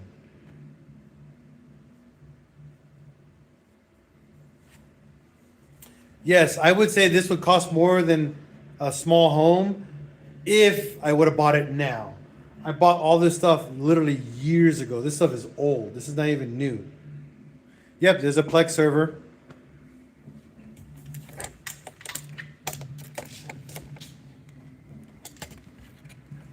And a lot of this stuff has been purchased secondhand. But that rack I bought for $80 secondhand. The case for that server case was secondhand, $50. The most of the equipment inside that server is all secondhand hard drives, all used stuff.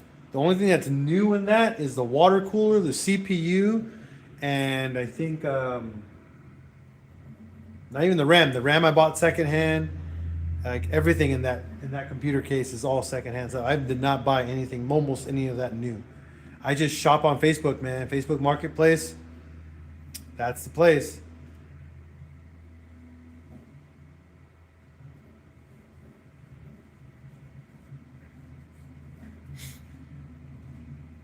I use it to store all my YouTube channel videos and all the content for my children. My children watch movies and all their TV shows off of that computer. Oh, and their Minecraft server and a bunch of other little servers as well that I use for myself.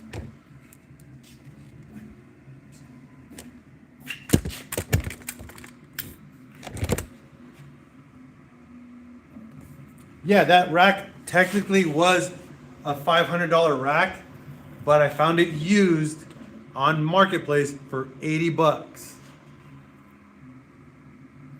I'm gonna actually make a small little jellyfin one. I want to test it. I'm curious about it. I'm actually very interested in that. What do you have for a gaming setup? I'll show you. I actually have 3 gaming setups for depending on how I want to use it. I'll show you my first gaming setup. This is not my main one. This is so this guy here, I got a server case coming for this one. This guy is a 7700X RTX 5070, 32 gigs of RAM, and it's got 4 terabytes of M.2 storage. This is going to actually be put into the rack later. This is my Steam machine. I use it to stream to my TV when I play in the living room. You know, I have a little tiny PC that's in my living room, and it just streams from here to my living room. I can play all my games from it. You know, there are days that you just want to sit on the sofa and just play video games and not like be on a mouse and keyboard, just a controller. Greenville Ruby, what's your question, buddy? And I'll teach you guys how to do that too. I have never seen that before. 68 Rover 2000 TC. Nope, never heard of that. So that's my what do you call it? My streaming gaming PC. That one just all it does is just stream to my living room. I love it. It works perfect for all that. My main rig is right here. So this is my main rig. This is what is that? I probably forgot what this is. Yeah, so this is a Ryzen 9 9900X, 64 gigs RAM, 9070 XT, Montech case. It's got a 2 terabyte main drive. It's got 2 4 terabyte mechanical drives, and then it's water cooled by Be Quiet, and that's it. This is a good little rig. It's got a MSI motherboard. I bought this at, this was a brand new rig because I sold my previous rig. I bought this right at the beginning, like right before the RAM, like, I do use my PC for streaming. But right now I'm just using cell phones because it's easy to move around with cell phones. You know, to get you over there and over there and over there. If I had computers, I wouldn't be able to walk you around. Steam Link, that's so I use my game PC. I don't use this one for Steam Link. You know how much electricity this thing chews up? I would not want to use that PC for Steam Link. I would, and leave it on 24/7. That's not a smart choice. This uses way over 1,000 watts, you know, while gaming. That little tiny one uses like 250 to maybe 400 watts while gaming. I don't want to spend that much money on electricity just to play, you know, a game on my TV. No. When I game here, you know, I'm serious. This has my 144 hertz LG monitor, you know, and all that.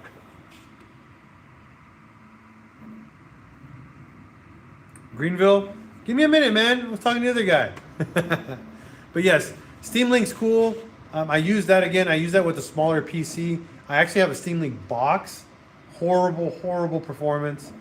I use a hardwired small PC. The PC I actually use is a Lenovo Legion, Legion Go, the little handheld. Not the Go S, but the Legion Go, the step-up version. I use that as actually my streaming Steam PC for my main rig over here. And the reason for that, because I have better controller options and all that too. All right, Greenville, give me a second. Let me find that car first. 68 Rover 2000 TC.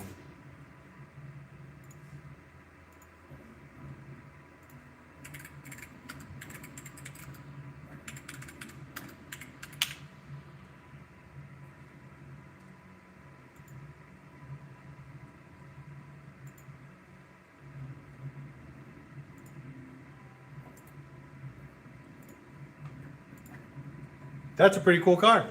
Not gonna lie. I like that car.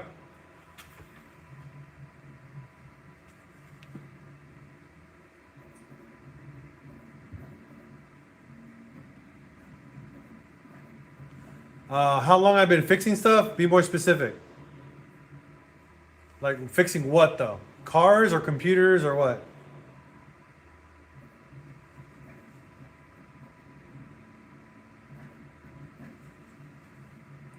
No, I will never own a BMW. How long have I been fixing cars? For over 15 years now. I actually became a ASC Master Tech right outside of high school when I think I turned 22, 23 years old when I became an ASC Master Tech. I went to college and got my certification. What keyboard is this one? This one is, I think this is Keychron, the V5MD1. It's just a Keychron. It's nothing special. You want to see my favorite keyboard? Here it is. This is called a chocolate. 60%. This is the chocolate bar. This is one of my favorite keyboards. I like this guy. But I don't use this when I'm gaming. I use this one a lot for when because this is a full keyboard. I need this.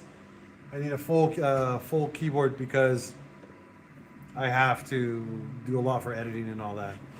But this is, when I'm not editing anything like that, I pull this one out because it's just half the amount of keys, you know what I mean? This is a cool keyboard. Again, it's a 60%.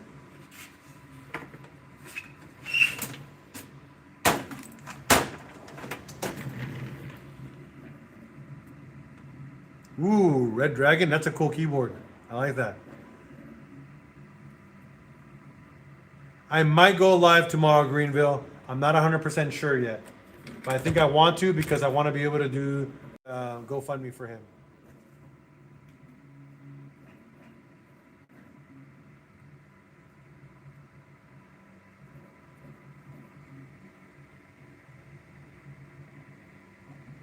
cars. So Greenville again. I've been fixing cars for over 15 years. I've been fixing PCs and doing PC work for way over 15 years. Oh, nice.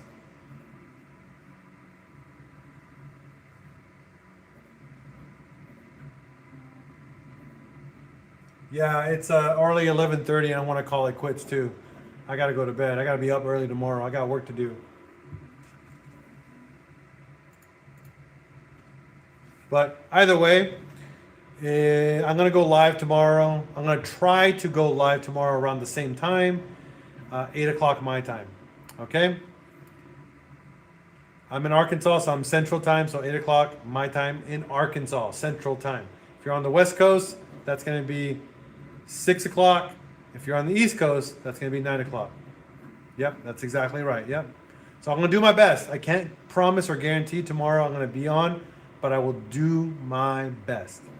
Everyone, have a wonderful night. I'm tired. My throat's starting to hurt. A lot of talking. Yum, yum, yum, yum, yum, yum. But we had fun. It was definitely a fun live stream. This is the most conversation I had in a long time on a live stream. So thank you, everyone. I appreciate everyone. Have a wonderful night. Be safe out there. As always, here at PincheAls Garage, we're going to break, we're going to fix, and repeat. If you see another V-dubber on the road, give him a thumbs up, give him a deuces, respect one another, and always love everyone. Love you guys. Have a good night.